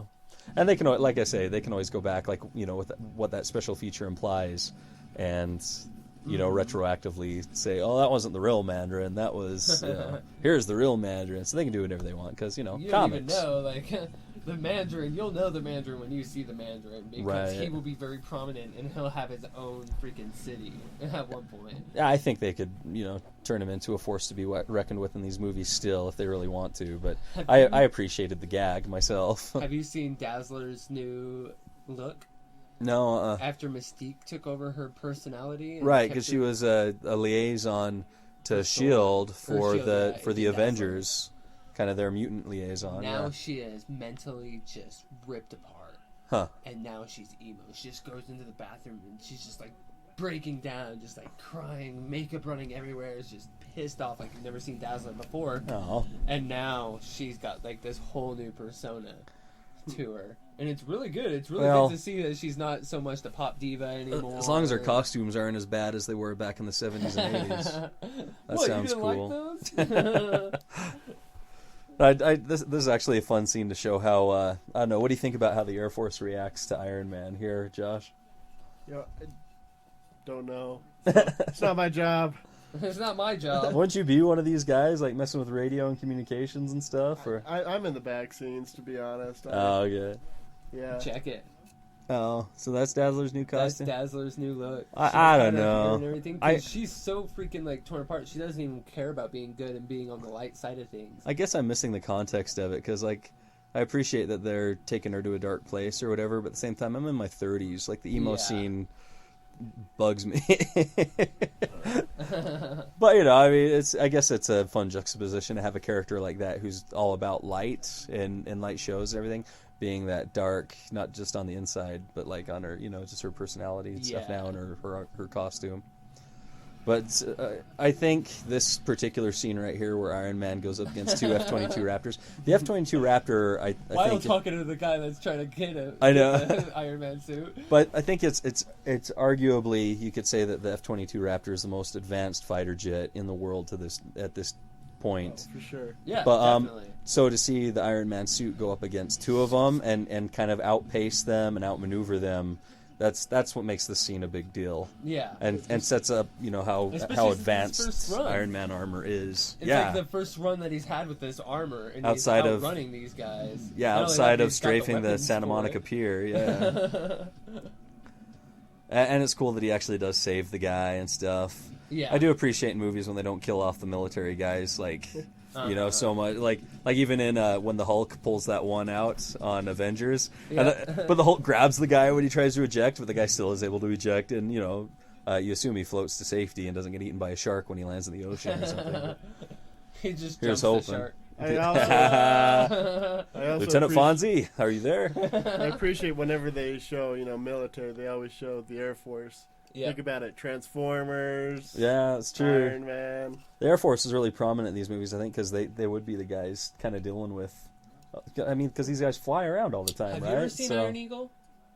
No. I think Really? that you being a Air Force guy, you should watch Iron Eagle. Is that what we're Iron doing Eagle. for our It's like the podcast next week? 80s. Oh, that's what, It's everybody so always good. know, like, since you're in the military, you should really watch this movie. So, like, I guess I kind of have to Really now. gonna like this one. Basically, the kid's dad is a fighter pilot whose plane goes down in enemy territory, Right.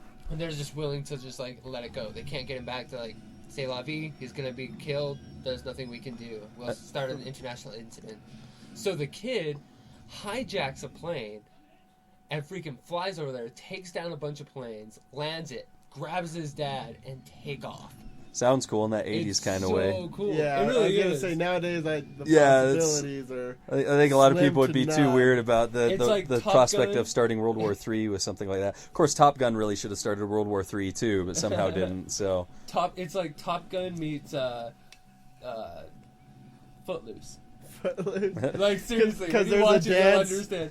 Because there's There's a one guy dance that's scene like, at I'm the gonna end. ride my motorcycle, and there's another guy that's like, I'm gonna fly my plane, and whoever gets there first wins. sounds like The Great Escape in reverse. I'm sorry, that just made me think of, like, my dad, pilot, crashed into a country that did not dance. That did not believe in playing And their he showed them the music error at of a their certain ways, level. and they all came together from dancing. John Lithgow was played by the general, or the general was played by John Lithgow. Indian Footloose. You know, It's all a Bollywood film. I sure hope that pilot that he just helped with the parachuting and stuff like that didn't just like put him in the hands of the same guys that captured him. Right? He just drops him off in the territory where the 9 rings are, There you because go. they're kind of right there on the border or something, right? Anyway, oh man, I love the idea of Footloose meets Top Gun. Somebody on the internet, please draw us a picture, make a video of what that would be like. It's already been drawn. It's called Iron Eagle. It would only be great if Kevin Bacon played like the bad guy that didn't allow all the music. Right, like stuff X-Men to First happen. Class I was just style. gonna He plays say, a villain. we've seen what happens when he plays the villain. Kevin Bacon. You get a is. Sebastian Shaw that is not Sebastian Shaw. I still liked him in the movie though. But But yeah, he it has to definitely have a isn't the real beard, host. so he portrays He- evil. He Right. doesn't even portray anything close to Sebastian. Like, he's Yeah. got, like, the old Yeah, they've- English look to him with the ponytail. The Hellfire Club in that movie had the style, but they were definitely not the Hellfire Club from Claremont X-Men. Right. But at the same time, I mean, I was fine with it. I allow the X-Men movies to do their own thing at this point. I don't even hate X-Men 3 that bad. I mean, don't get me wrong, it's got some Right. stupid stuff, but I mean, it's just part of the movie, and they retconned it with Days of Future Why do we Past like anyway. X-Men? So Because they're mutants with powers. yeah, What do we get with X-Men 3? We get the entire freaking broad spectrum of powered up mutants. well, yeah, and I mean, it's just like any movie to say that the movie wasn't as good as the book because they changed this, and this. It's like, well, that's fine, but if you like that, then go read the book. Yeah. There's no one stopping you, and that's totally fine. But here's this movie, enjoy the good parts of it, ignore the parts you hate, and get on with your life. But since I've started reading comic books, I have such a better admiration for what people in the comic book world do. yeah. Because it's not just a movie where you take a bunch of actors and you draw the scene. No, there's one person that's drawing these things. I mean, they may have assistants or people underneath them that fine-tune things. Yeah, some but they're inkers or drawing fill-ins. this all out. Yeah. Right. And they paint you the picture as it's going. And at a page a day, I try to think, like, every now and then I try to stop and appreciate a frame and just think, how long did it take him to do this frame, to set it up, to thumbnail it out, to do the finishing touches on it? How long did he have to measure out, do all the perspective stuff on it, the vanishing points, and blah, blah, blah, artist stuff. But, like, it's you got to stop and really appreciate what they put into it. A lot of guys put their blood, sweat, and tears into it. And then a lot of guys kind of half-ass it, like John Romita Jr. No, I'm just kidding. He's better than a lot of people give him credit for, but at the same time, he's, his faces look weird. They look very weird. Anyway. This is the whole, selling weapons to both sides. He's connected with the American government and whatever government this is supposed to be. I'm almost afraid to go on record saying some stuff that I think about this kind of thing happening in the real world, but I'm not like a big conspiracy theorist. I just think that a lot of people are jerks, and especially big rich company people, because I think this actually happens. And it's great because in the new Thor run, even, they kind of touch on kind of like the XL pipeline that's going on. Roxxon is back. Oh, okay. And the new Roxxon guy is taking over everything. And he's like, well, we're harvesting ice from one of Jupiter's moons and everything like this. Turns out to be an effing Minotaur. Cool. Yeah. And he's so evil. He's taking over Boxton, which is where it's basically where all of the Asgardians are staying. Oh, their floating yeah. town is right there. Yeah, in that's right. Boxton. Asgard And to get is back kind of at settled him- above right there, yeah. To get back at him, he overruns that town, puts everybody out of the job, puts up a bunch of freaking pipelines and everything like that. Right. And there's an environmentalist shield agent. She's brand new environment play they're trying to do. And they team up. And the story is getting so good to the point where it's actually like taking on that role of, hey, we're messing up this planet. Right. This is what's going to happen if we Well, allow these bigwigs to keep doing this. We my- need to find alternative fuels. And My big alternative theory resources. is that it's going to take another generation or two of the human race to really correct a lot of the wrongs that, some of the baby boomer generation and the generation before them kind of started.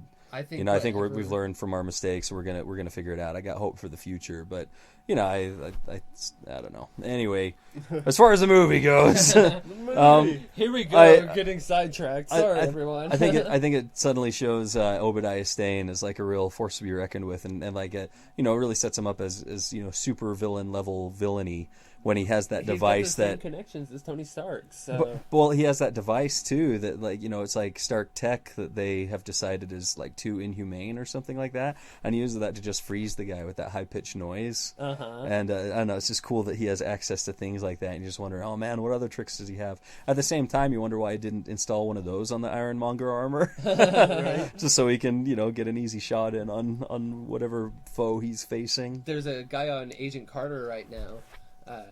I'm trying to keep this as close to Marvel as possible while watching this movie. But Right. there's this therapist that they get at the Russian camp that the Black Widow's program is at, and he makes you get into deep thought about something, and he twists his ring like this, and it emits like almost like a hypnotizing sound. Oh, so it's probably like one of the Mandarin rings, maybe, or is it just like a super evil device or I something? think it's just a super evil device. Okay. We know that he's part of this program that Right. stole Tony, or not Tony, but Howard Stark's, yeah. equipment and everything. That's cool. Yeah, because that the Stark Industries has been building things that of course are against Geneva Convention ideals and stuff. Yeah. But so that's kind of cool to think about. It's kind of fun to think about. It There's makes them only, really like, dangerous. I think there's only one episode left, and I don't know how they're going to end this because it's only a miniseries. Yeah, Like, wasn't it after like this, 6 there's not another episodes season. or? 9 episodes total. If I it's think. popular enough, that they could bring it back and do They some stuff with could. it. But I hope they do. They have this moment. That's not a I'm just backdrop gonna behind leave it. her. I'm not even going to say anything because there's this moment in it where it just rocks Agent Carter's world. She's Huh. like, why the hell do you have this? Well, everyone I talk to about the show, they all say that she is like the new standout standard set for a female action hero for sure. So this is fun. The only part of this scene that always really bothered me was the fact that she just hits a translate button and it comes up in perfect English. That happens on Facebook. Are you kidding me? Well, okay, yeah, for words, but not for some guy talking. Oh, yeah. Not I mean, yeah, Google Translate comes up, and it's not always the most accurate thing, but it kind of gives you a rough idea of what they're talking about. But yeah, the fact that she hits a translate button and it just starts speaking in her perfect voice exactly what the guy's saying. It's Stark from Tech. bad. Yeah, okay, sure. Yeah. That's the all only have way to you can say write to it off. retcon anything out. Stark Tech. Translate, and it's a command that she has to put in. Translate. It reminds me of putting cheat codes for World of Warcraft at the very beginning, All right. No, I forget Age what of they are, Empires. Today is a good day to die. Yeah, Isn't that what- Invincible or something? Wouldn't that like translate the orc or horde stuff for the Alliance and vice versa or something? No, at the I'm time? talking about like original original Warcraft. The old strategy-based stuff on yeah, it. Windows Okay, yeah. 95. I used to do Dude. Age of Empires, and there were codes that you could get in to have like men with laser guns and rocket launchers, and then a car that had a rocket launcher, and it was like this black car that looked like Kit. And you could just put in codes and just get all that you wanted. So I would just be like, I would set the computer Michael to like Knight. the hardest difficulty, and then I'd just spend like 10 minutes like typing all these codes in and getting more and more things, and then just going and decimating them. I think we need to do that with your Corvette, Josh. Put a Knight Rider Cylon thing on the front of it. On the front of it. I think that we could easily do that, right? I would be willing to do that, yes. And then just drive around town. Illegally. Pepper Potts did not look suspicious there at all. I know. Not This only isn't that, my but she's just suspicious staring. face. I just wanted to sit here and watch the screensaver for a while. Exactly. Well, I guess she had the newspaper. Maybe he thought that she was reading. No, the thing is, they know they're both onto each other. But how do you say it? What do you do? I guess that's supervillain etiquette for you. You can't just shoot her in the head. I got it. I'm gonna program a screensaver. As soon as it turns on, it instantly deletes your web-based history and closes all browsers. That's actually a Perfect. genius idea. Yeah. No more Patent having to pending. erase my history Patent from board. Copyright Saying, Josh she should've Johnson, pulled up 2015. Something like Goatsy, something super awkward. So when he looked over there, he's like, "Oh, I should I don't need to be here right now. Some barnyard banging. Oh my gosh. Wait. If this is what you pull up just to look normal, what were you really looking at? You don't even want to And know. it just becomes terribly awkward, and they don't know what to say to each There other. was a That would have been midget, way an better. elephant, and a lot of KY, and I don't know what happened About after that. 5 Sherpas and a. Where'd the midget go? Oh, I didn't know they could fit up a trunk. I didn't got the trunk. Oh boy. Went a little too awkward too fast. And now what are they talking Okay. He He lets her walk. Yeah, I don't know. I guess he doesn't quite know. He can't quite tell that she got away with anything, though. Of course, he suspects it because it's the first thing he checks. But I guess that's the reason he didn't do anything to really stop her, was because he didn't have any proof yet. He's opening it up. Boom. Download complete. Gosh dang it. Yeah, she... Now I gotta professionally stop And her. then she just, like, opens up her hand. Like, she's not being discreet about it at all. Like, stuff it It's in actually... between her boobs or something. I wonder if Obadiah Stane is Hydra, and he comes right here and sees Agent Coulson, right there, maybe that's the only thing that really stopped him from doing anything to her right then, and stopping her from getting out the door. Yeah, because if he... What are you going to do? Is he going to walk down the stairs and, like, slap her? Well, he's a big, strong dude. Yes. I'm sure he could. That's He'd figure something out. But yeah, I mean, if he knows who Agent Coulson is, and Agent Coulson, we already know, has a bit of a reputation, among his peers. When did we first see Nick Fury Jr.? Well, I guess it's just Nick Fury in the comics. Yeah. In this. Well, what's funny about this is the first time I ever heard of S.H.I.E.L.D., it was during the 90s Spider-Man cartoon. Uh-huh. And that was a cool cartoon for the most part. I wonder, I don't even know if it holds up still. That's the one that I haven't watched. You should check it out. There's like 5 seasons of it. It's pretty cool. And they get really into a lot of Marvel Universe stuff. Uh-huh. But they even have a whole Secret Wars miniseries in the middle of it. It's pretty cool. It's pretty fun. But the first time I ever saw S.H.I.E.L.D. was in that cartoon, and that's the first time it was ever explained to me. And of course, the first time I ever saw Nick Fury. But it's classic Nick Fury, from way back, where he's white and he basically looks like Reed Richards with an eye patch. Yes. But to the T. but yeah, like nowadays, I actually can't. I can't picture Nick Fury without thinking of Samuel L. Jackson. Yeah. Because it's like become It's that very ingrained. hard. I think that was a decent move in the comics. Like I don't know the reasoning behind it. Those toys, they will leave even a man freaking transfixed. Is that what he's holding at him? Yeah, it's a little cat toy, I can have one of those for my cats when they get on the roof, Is it does it emit the noise like that and bug them, or? Oh yeah, you can like see their veins pop out through their fur. No, I'm just kidding. Scary. Their eyes go all bloodshot like that. They just stare at you. That's how I look when I drink too much. Where did he get this custom arc reactor remover? It even goes through shirts. Yeah. It burns the shirt, so I don't. I guess with security cam. So my theory was always that with security cameras and stuff like that, he knew that he might have to take it. So he had those same guys working on the Ironmonger suit engineer it from, math they got from different, some kind of schematic that they were able to get, or some kind of cameras. Oh, it does have the cables hooked up to it. All right. They didn't fail. Yeah, there's things like that in movies that most of the time, if I like the movie, I'll make up an excuse like that in my head. But half the time, if the movie sucks, I'll just be like, this movie's... Screw this movie. One of these days we'll have to do a movie that we don't like. We absolutely hate.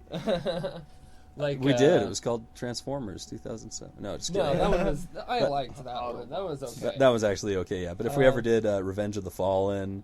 Or, oh my gosh, Transformers 4 Age of Extinction. I wish that movie was extinct. Or Star Wars 1. Oh, Episode 1, that's right, we were going to do it. I like Episode 1, leave me alone.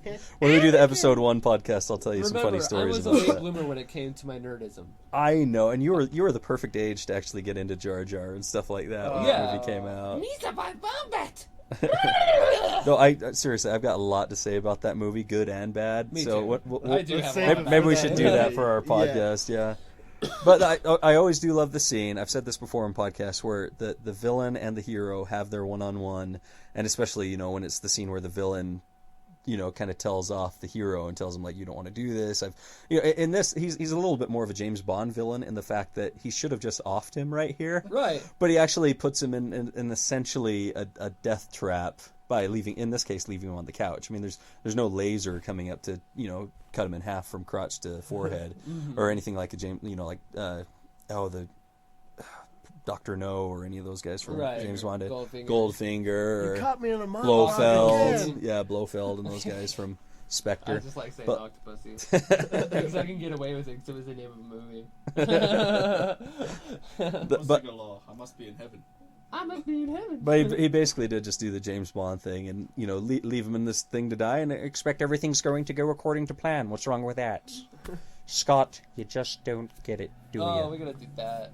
My Austin wife Powers. absolutely Let me go hates to my Mike room, Myers. get my gun, come down here, and shoot him in the Zip head. it. Zip it. Be a father, son That be- bonding I moment. don't Look at know me, how I'm I have Zippy a wife Longstocking. that does not like anything that Mike Myers does. I showed her. So I married an axe murderer. murderer. Oh, really? Yes. Whoa, Jinx. I was you owe like, me a Coke. babe, this is one of Mike Myers' best movies. Yeah. Because it's just Mike Myers. Just being Mike Myers. Especially when in he's love. riffing and doing the Uh-huh. slam poetry and stuff. Or when he's playing his father. Jeez, I'm cold. But Look at I the s- size of the noggin on that guy. They put a secret chemical in your chicken which makes you crave at night and day. Fastest That Dad, I movie really is don't so care good. for that movie, to be honest. I- Mike Myers. I haven't seen it since back in the Wayne's World days and stuff, Which- for like 20 years probably. Holy crap, we haven't even talked about the 40th anniversary of SNL. Have any of you guys watched the 3-hour special that they did on Sunday? Nuh-uh. Holy crap, it was so funny. It's the first time that Dana Carvey and Mike Myers have reprised their role as Wayne and Garth Oh, I gotta look it up just for that. since Wayne's World 2. They have not reprised it since Wayne's World 2. Well, they had a falling out over They- Austin Powers because Dana Carvey said that he stole his character of Dr. Evil. Probably. Oh. But, crap. Oh, Robert Downey Jr. was on Saturday Night Live for a season. Did Yes, you he know? was. Yeah. But in this, they made fun of Kanye West so freaking hard because he tried to do the whole I'll support thing. anything that does that. Yeah, but the best part is Kanye West is in the audience Oh, because he was one of the musical guests. So they're like, kudos to them for doing that. Good for you, Mike what were Myers they and Dana saying? They're like, Carvey. you know what? They were doing like the top 10 because that's what Wayne and Garth do. They do the top 10 Right. best SNL moments or best things about SNL, and they're like the musical guests. We've had everyone from Paul McCartney to Beyonce to Beck, and I must say, Beck was definitely better. And they're Oh, like, yeah, sit down, Kanye. Because of the whole Sit down. Grammys thing. And then the next one, number 5, was sit down, Kanye. Just sit there. They just like ragged on him the whole time. I'm like, good, because he did his entire performance on this one lying down. Go figure. He's either walking around a bright light, laying down, or projected up on a screen as a silhouette. Who is? Kanye West. I don't even know anything about Kanye West other than he thinks he's a just so douchebag. freaking full of himself. I've seen him do like a thing with Daft Punk once. That was super cool. But so here's where we get to see S.H.I.E.L.D. be their most shieldy in this movie. Good. I'm glad you're all behind me on that sentence. Right. But yeah, where they just have an explosive. They stick it to the door. They just turn their back on it and keep going.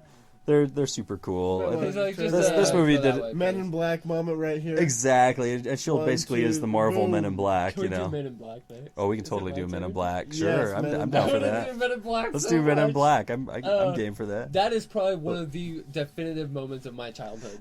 Is Men in Black. When think that it- movie came out, I'm like, I'm a sci-fi fan. It did a lot for comic book movies in general at the time because Oh, I'm you know we sure. had that and Blade, and that was basically it for a little while until the first X-Men movie. Don't push the red button. I know you're just cringing every time that he hurts those cars, huh? Oh, so here's a sad moment where Terrence Howard he looks at that War Machine armor and goes, "Next time." He never got he it never next gets time. it. Oh, it's sad.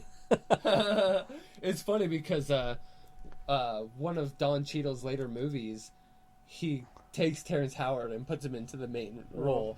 I don't remember what it was. It was like it wasn't Empire, but it was something. Huh. But I'm like, that's Don Cheadle's way of saying sorry for stealing your role as War Machine. You know, That's way funny reference. I figured out why they probably destroyed the the Cobra, because you can actually buy kit cars now, and it was probably a lot cheaper just to destroy a kit car. Yeah. Oh, than really? To be any other vehicle that was in there. Well, still, That Shelby and they're Cobra like is G.I. like.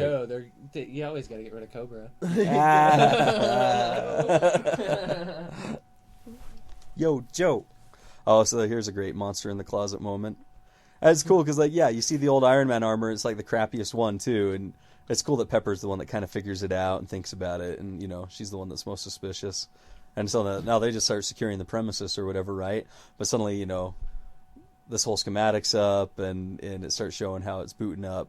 It's like a reversal on the scene where Iron Man was in the cave and doing the same thing, and this thing's like, you know, supposedly that much more advanced, or at least tougher and more militaristic than Iron Man's armor that he has. So it's just, I don't know. Like I say, it's a fun juxtaposition. It's a great reveal. Why do And they plus- have a shizload of chains just hanging? Oh, because it's a shop, and like most of the shops I deliver oil to and everything like that, they have that so they can pull out engine parts and hang them and stuff like that right I there. know, but it didn't even look like they were used for anything. It looked like a bunch of They just, did look like, kind of nice and chains. clean. Well, it's like because when people put those beads for their doorway, and instead of a door, they just use chains. Well, like, chains. Why not? Come in, don't mind if it hits your face on the way in. well, I think the real world reference would be that they used it because it was a shop and they were hanging stuff. Right. Well, honestly, the movie reference for it is because we all know chains set up evil moments with scary very things true. hiding in the dark ever since Alien with Ridley Scott. That's I'm a cool. D&D nerd, and I I love forgot chain it comes up. golems. So that's what that reminded me of the first time I saw it. A big chain golem that Ironmonger is. It's cool that he's got the big hydraulics on his shoulders and everything. I mean, he I looks love that really and how menacing. he comes up through the freaking ground and everything. Just It's super cool, but you wonder how he's really piloting it because he just sort makes of it nuts. he sort of just sits in there and messes with it with controls. Like I just figure like Xbox controllers or something like that. Whereas like Xbox controller. well something like he's got some kind of controller in each hand because it's not Iron like Man, Tony's the where he PlayStation wears 4 it. versus Yeah. Well, but Xbox. because Tony, he voice activates things and has Jarvis kind of helping out with stuff, but for the most part, he's wearing a suit. This guy, he's piloting a machine. He's sitting in the chest. So I don't know. I kind of wonder about how he What I really controls wanted it. to see from this movie is right after Tony Stark kind of starts getting his butt kicked and everything, and you think that he's gonna lose. He just calls his new suit of armor that he was actually working on, and it's just like, actually, this was just my prototype. Bam, bam, bam! Just knocks the dude to pieces at that point. That actually is cool. Things that could have happened. Women I'm glad- drivers. What if? Oh, Josh. As And we just lost half our audience. But still, I remember that was a trailer moment where he caught the car, and I love the fact that they keep it lighthearted. I always felt bad for the guy on that motorcycle. I remember seeing that after I bought this motorcycle and going, ooh, I hope that never happens to me. So, I want iron suits to exist, but I don't want to be grabbed by one while riding a motorcycle. right? I was reading, I was just kind of browsing Marvel Unlimited the other day, and I came across the What If comics. What If is always a good scenario because it's just like, you can have the good guys. Most of lose. them revolved around Spider-Man, right? Yeah, and this one was Avengers versus X-Men with the Phoenix Force and everything. And Oh, Hope. nice. Okay. And what happens is Magneto actually convinces Hope to destroy humankind. Oh. And so Hope eventually destroys everyone and becomes Jean Grey. Huh. And the only two people left after she renews the world and gets rid of all humans is Jean Grey and Wolverine. And they start anew. I'm like, how cute! Wolverine finally gonna be with Jean Grey. Oh, that's nice. They finally got to figure out that whole messed up relationship. And she's like, she's not Dark Phoenix, so she's got her white suit with the gold and everything. Well, she did just. I imagine she's kind of Dark Phoenix because she just sort of wipe out the entire human race. Hope knocked out the human race. Oh, yeah. And well. Phoenix is like, well, I'm gonna. But be is it really Jean Jean Grey? Because then it's I don't just the think Phoenix so. Force. It's not It's really just Jean the Grey. Phoenix Force. And of course, Wolverine survives because even though they've killed him in the MCU, we know, or not the MCU, but in Marvel Comics, Yeah. he's never gonna die. Come You on, know he's what? too popular. I own like every single one of the death of Wolverine. I still haven't read it. I just. You don't want wanna to pull because them out. because then it'll mean he's really dead. But they've started the whole series Wolverines Yeah. now, and I'm like, I don't know about that. Well, we'll see. Like I Baby say, comics, Wolverines. whatever doesn't work, they'll make it. They'll straighten it out later. But this is a cool mid-era battle with the big robot versus the small robot. Yeah. I heard George R.R. Martin, the Game of Thrones guy, he was complaining about the second Iron Man movie where he's like, well, it was just like the end of the first one where it was just two suits of armor fighting each other, and now in this time there's like 27 different suits of armor fighting each other. I'm like, well, what's wrong with that? Right. You came to see a movie called Iron Man and Iron Man 2. Like, of course it's going to be guys in suits of armor fighting each other at the end. There's no problem with that. Uatu's just sitting up there on his moon Yeah, watching. you got to think that he's up there checking it out. Going, Because he knows what's coming, right? Because if this is the beginning of the MCU, and he knows that the stakes just get higher and higher, because that's what Nick Fury talks about on Avengers, is how, like, you know, look, Thor showed up, and now all hell's breaking loose, you know, and we got to figure this out and protect HEL. ourselves.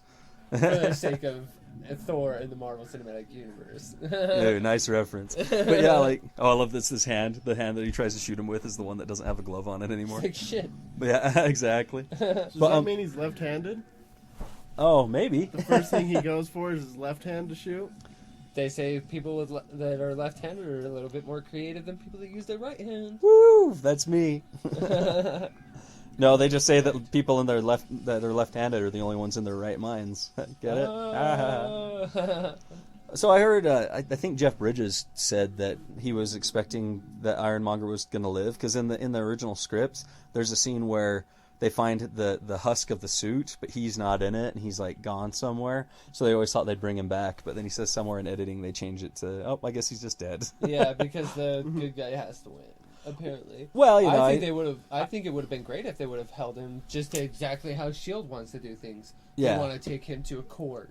Oh. They want to try him with a jury. Or even use him if he's got access to illegal Stark tech or something like that, Yeah. because we know Tony wouldn't give that to Shield. Because So you that know would have been Hydra's cool. in there. Yeah, right back to Hydra. Oh, that's He true, was a yeah. Hydra And the- agent. Shield would be like. So yeah, there would have been you- Hydra guys on the inside anyway. Because at that point, Hydra was such a secret that not even Nick Fury knew about it. Hell, Even though he might have suspected, but I think he was just suspicious of everyone.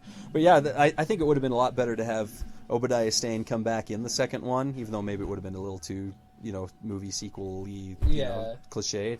But it would have been better to have him than I think Whiplash, because Whiplash is, you know, I basically love doesn't how he even has do to have, anything like, in the second movie. entire freaking Well, yeah. suit like open up like that. Yeah, because he can't He target. just doesn't have to flip. Yeah. Well, it's cool because he's more like a Biroid on Southern Cross portion of Robotech, where they kind of just sit in the chest like that. He's like on Avatar. The little thing Yeah, that they it's use. a lot more like those suits.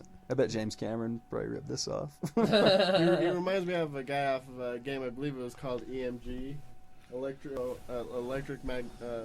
magnetic suit or something like that. Or it was EGG.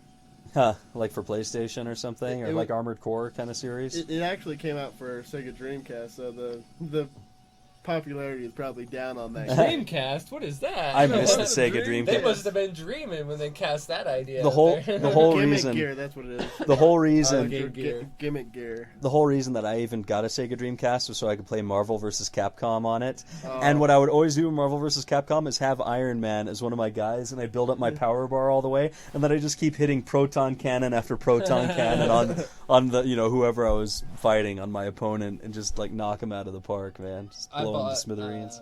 Oh, here's her superpower. This is Pepper Potts' superpowers. Even in high heels, she can walk on that graded flooring. See what I mean? She gotta be like superpowered to be able to do that. Because look at the floor, and then think of the Yeah. fact that she's in pumps, right? Like 4-inch heels.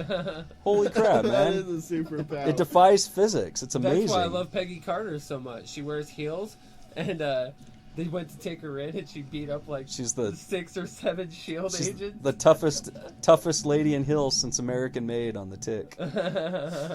Wah, wah. Yeah, so yeah, he was supposed to live, but like here they have him fall into the reactor and just blow the crap out of it, and you know, I don't know. I wouldn't mind if they brought him back. And this but is how he got onto the grid. and I'm on become the grid, Tron man. Legacy starts now. I mean, basically is like playing an evil Flynn because in Tron, like he becomes the head of the corporation, right? And, Yep. Yeah, I guess he could cross worlds here. Why not? Instead of Encom, it's Roxxon, you know? He's in like. Hey, when are we doing Tron Legacy? Because we've been meaning to do that one forever, but should we do that one next week or Men in Black first, and then we Men can? in Well, we got We Men always in got to Black. do We Men in got Black. first Star Wars, and then Oh yeah, we have episode 1. Yeah. Episode 1. Well, we Looks got like plenty we in got the a laundry can. list going on here. Oh man, Well, I mean, if you look into our repertoire of movies that we love, then we've got a there's podcast for a good a couple of 12 years now. years, Yeah, 12, 15, if we do one a maybe week like 100. this. I bet you there's somebody listening to this being like, no. Oh crap! I can't take these guys. Just do the Vader yell for us. No. Hey, we're pretty good chorus. Onomatopoeia. We should start a barbershop quartet of Vaders.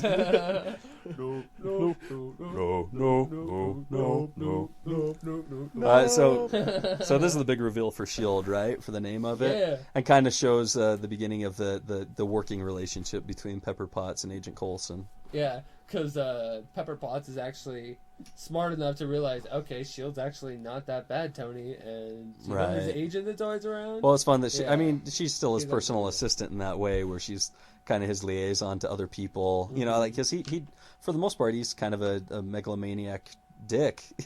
Tony Stark is. He doesn't like other people. He only likes a few select friends and stuff like that. So Pepper is kind of his go-between for pretty much anybody else for the most part. Definitely. You know, but it makes a good relationship between her and Coulson. And did you know at the time he didn't even have anything? He didn't even have a first name yet. It was just Agent Coulson until Avengers when they finally named him Phil. Phil Coulson. So I think Joss Whedon is directly responsible for that. I think so too, because I don't remember like anything in comic books actually saying Phil Coulson. Yeah, no. Well, he was made up for this movie. Uh-huh. He was invented for this movie, and then just because Feige and them liked him, Kevin Feige, you know the Feige. yeah, Feige. I do that same thing. Anyway, Kerry Jackson Yeah. is finally to the point. He even said on the last podcast, he's like, I'll actually start calling him Feige. I know his name. He doesn't have to come on. We tried. but like to have him, they just liked this guy's performance so much. Oh my gosh, Greg Clark. Yeah, Greg. Clark It's Gregg. one of those two. It's interchangeable. But yeah, like He's they got two liked him first so much names. they Ricky just wanted to Bobby. keep bringing him back, and Why can't to my do name that just and be give him a Clark? TV show like Agents of S.H.I.E.L.D. and stuff. You know, it just is a testament to what a fun character he became, and he was born out of Iron Man, out of the Yep. MCU. So way to go, Greg Clark. Greg guy. Good job, man, with two first names. Exactly. No, I absolutely love him on S.H.I.E.L.D. Yeah, because S.H.I.E.L.D. is he a does great have his show. moments where he's wrong. Yeah.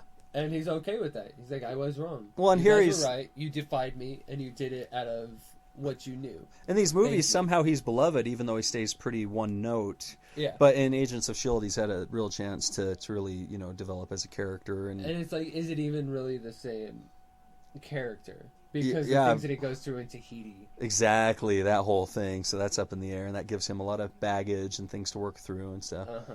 But I think it's very Tony Stark. I think this is a great surprise ending for all of us that he just comes right out and says, "Yeah, I'm Iron Man. What are you gonna do?" To be honest, It's it totally didn't a even cool. strike me like that because I was like, oh, it's Iron Man. Who else is going to create something? I automatically Well, but assumed still, that everybody it kicks thought- against convention because Spider-Man hides his identity, the X-Men essentially hide their identities. Batman. Yeah, Everybody Batman else. is really, really hidden. Superman, for as much as glasses can hide you, I guess, whatever. But How I got away with being a because everyone around me is an He's a idiot dumbass. by Clark Kent. But yeah, so he completely goes a bit against convention by revealing Iron himself Man. here. And I love how the crowd goes nuts, and they just ended on that note. I think it's brilliant. And that's where they pick it up in the next one also. I like these end credits with all the schematics and everything John like that. The kind of Favreau! 3D modeling of it and stuff like that. The kind of vector graphics that show all the pieces of his armor. Weird. Have I ever told you guys how much I like John Favreau? I think it's come up once or twice. But Stan Lee. Stan Lee. might as well watch this all the way to the end so we can see the big appearance of Nick Fury in the first mention of Avengers. Right.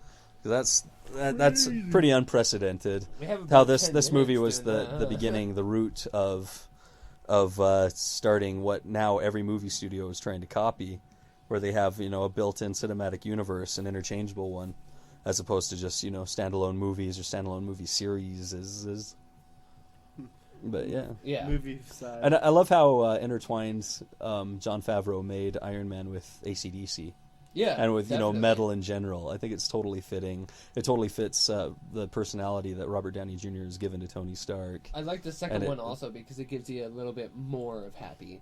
Yeah, This one, he built a character he's around a little bit there himself. at the beginning, maybe a bit at the end, but Uh-huh. yeah, he shows up and he becomes sort of beloved in the second one. Yeah. And then when that crap happens to him in the third one, it makes you feel for him.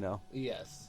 I wouldn't mind him, showing up for a cameo in an Avengers movie or in Civil War or something like that. He's still there. Like, he's Come on still, out, John Favreau. We know you're Yeah. making Jungle Book and all these Come other on, John movies, Favreau. Come on. but feel free to show up. We like you. We love you. Some of Love us you. more than like you. I may apparently. want to put my fist next to Your fist. They give you a fist bump. Oh, I should have known ILM worked on this. I didn't realize they did the special effects, but that's kind of dumb of me to not think that. But Rude. yeah, see, Clark Gregg, Agent Coulson. He doesn't even have a first name. Oh, and Hogan. He wasn't Happy Hogan. He was just Hogan for Jon Favreau. His name is Agent. Yeah, his first name is Agent. His name is Agent. Yeah. Can we just throw in another movie and do another one? Yeah, why not?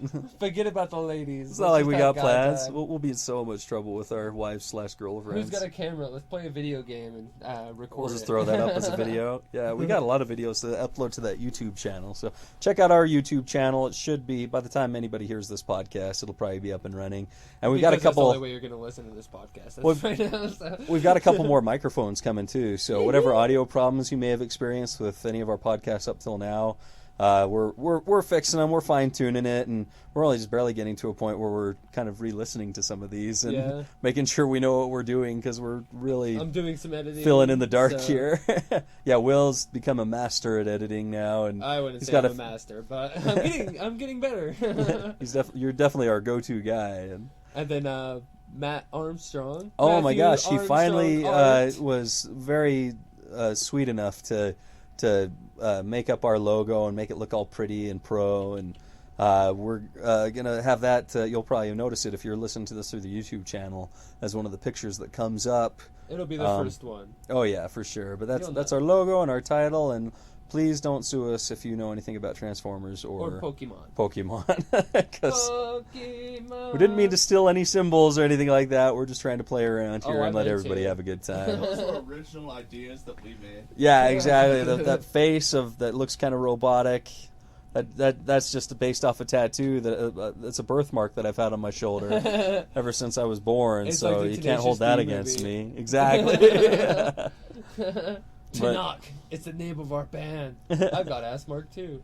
Oh, but might as well plug our stuff here while we're here. Mr. Lee George K's Fine Restaurante. Oh, what's the name of that restaurant? I don't know. Everything there is so fresh. Oh yeah, it's almost And like compassionate. a German term. Oh yeah, that's right. Fresh Compassionate Eatery, 145 East, 1300 South, Suite 201 in Salt Lake City, Utah, where they focus on plant-based awesomeness. And I don't mean awesomeness in a small term. I mean, like, As if in you've ever had something that has meat in it, go to this place and get the exact same thing, and it won't have meat in it, and you'll pretty much just put a load in your pants, basically. They also are supposed to have the most amazing nachos there, called the Full Whitaker nachos, which are named after a good friend and coworker of Josh's, apparently. It's true. He's a great man. Yeah. Funny guy, for sure. And it's great because no matter who you talk to there, you can talk to anybody and get the scoop on your local comic book knowledge. Rachel, she's the cook there, Lee's wife. I mentioned to her earlier in the podcast about how I was dropping off the comic books to her.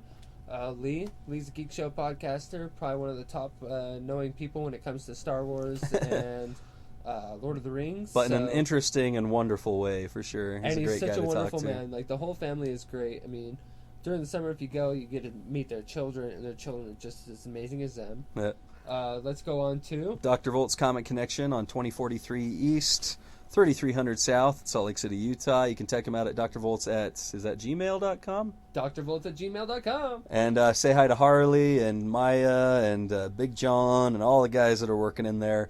Dave, of course, the owner and proprietor of the establishment. And if you've never been, let them know. They're friendly enough, and that's why they got the term the friendly comic book store, because they understand. They understand that people bloom at different points in their life, and if you need to get caught up on something, they would be more than happy to help you. Yeah, they'll give you suggestions for friends as presents and things like that. They have gift cards there. They're just a lot of fun to go in and chill with. So go in there and tell them hi that we sent you. Tell them that Mike and Will are explaining the comic book verse. Right. And have them check us out too. Check out MatthewArt.com if you like our logo. And or if not, even go to his website and complain. That's totally cool. But for reals, I think you will not be disappointed by the stuff you find on his website. All the different, many varied things. He draws what he loves, and it's the same things that we all love. Every time that I've been at his booth during one of our conventions, he sells out all the time on different cards and things like that and prints. I believe there is no chance that you will ever possibly be disappointed with what you find on MatthewArt.com. Check out his original children's book that he wrote and did the artwork for as well. Yeah, Mizmow is a great book. You can Yeah. order it, I believe, off Amazon or any of those other places where such children's books are sold. Or if you contact him directly, he might even send you an autographed copy. I'm going to just remind you all to make sure that your mental health is in good condition. Always checking your mental health is very good, and if you know somebody that may be having a rough time, depression is a very rough thing. You may not see the physical effects of it, but it is a very troubling thing in our economy these days. So, And as the great Jerry Springer once said, take care of yourselves and each other. and as Robin Williams once said, some of the funniest people are covering up the things that they're trying to hide, where they want to make everybody else happy because of the way that they feel. Yeah, for sure. So just, it's really true. Just everybody, we all got to get through this life together. So let's all just be cool and groovy and look after each other. Speaking of getting through things, We're right here at the end as Tony Stark walks into his little home basement place and it finds... explodes. No, that's part A 3. big stinky poop on the... Is that what you refer to Samuel L. Jackson as? No, are you kidding me? That BMF? Refer to him like a BM? No, he's...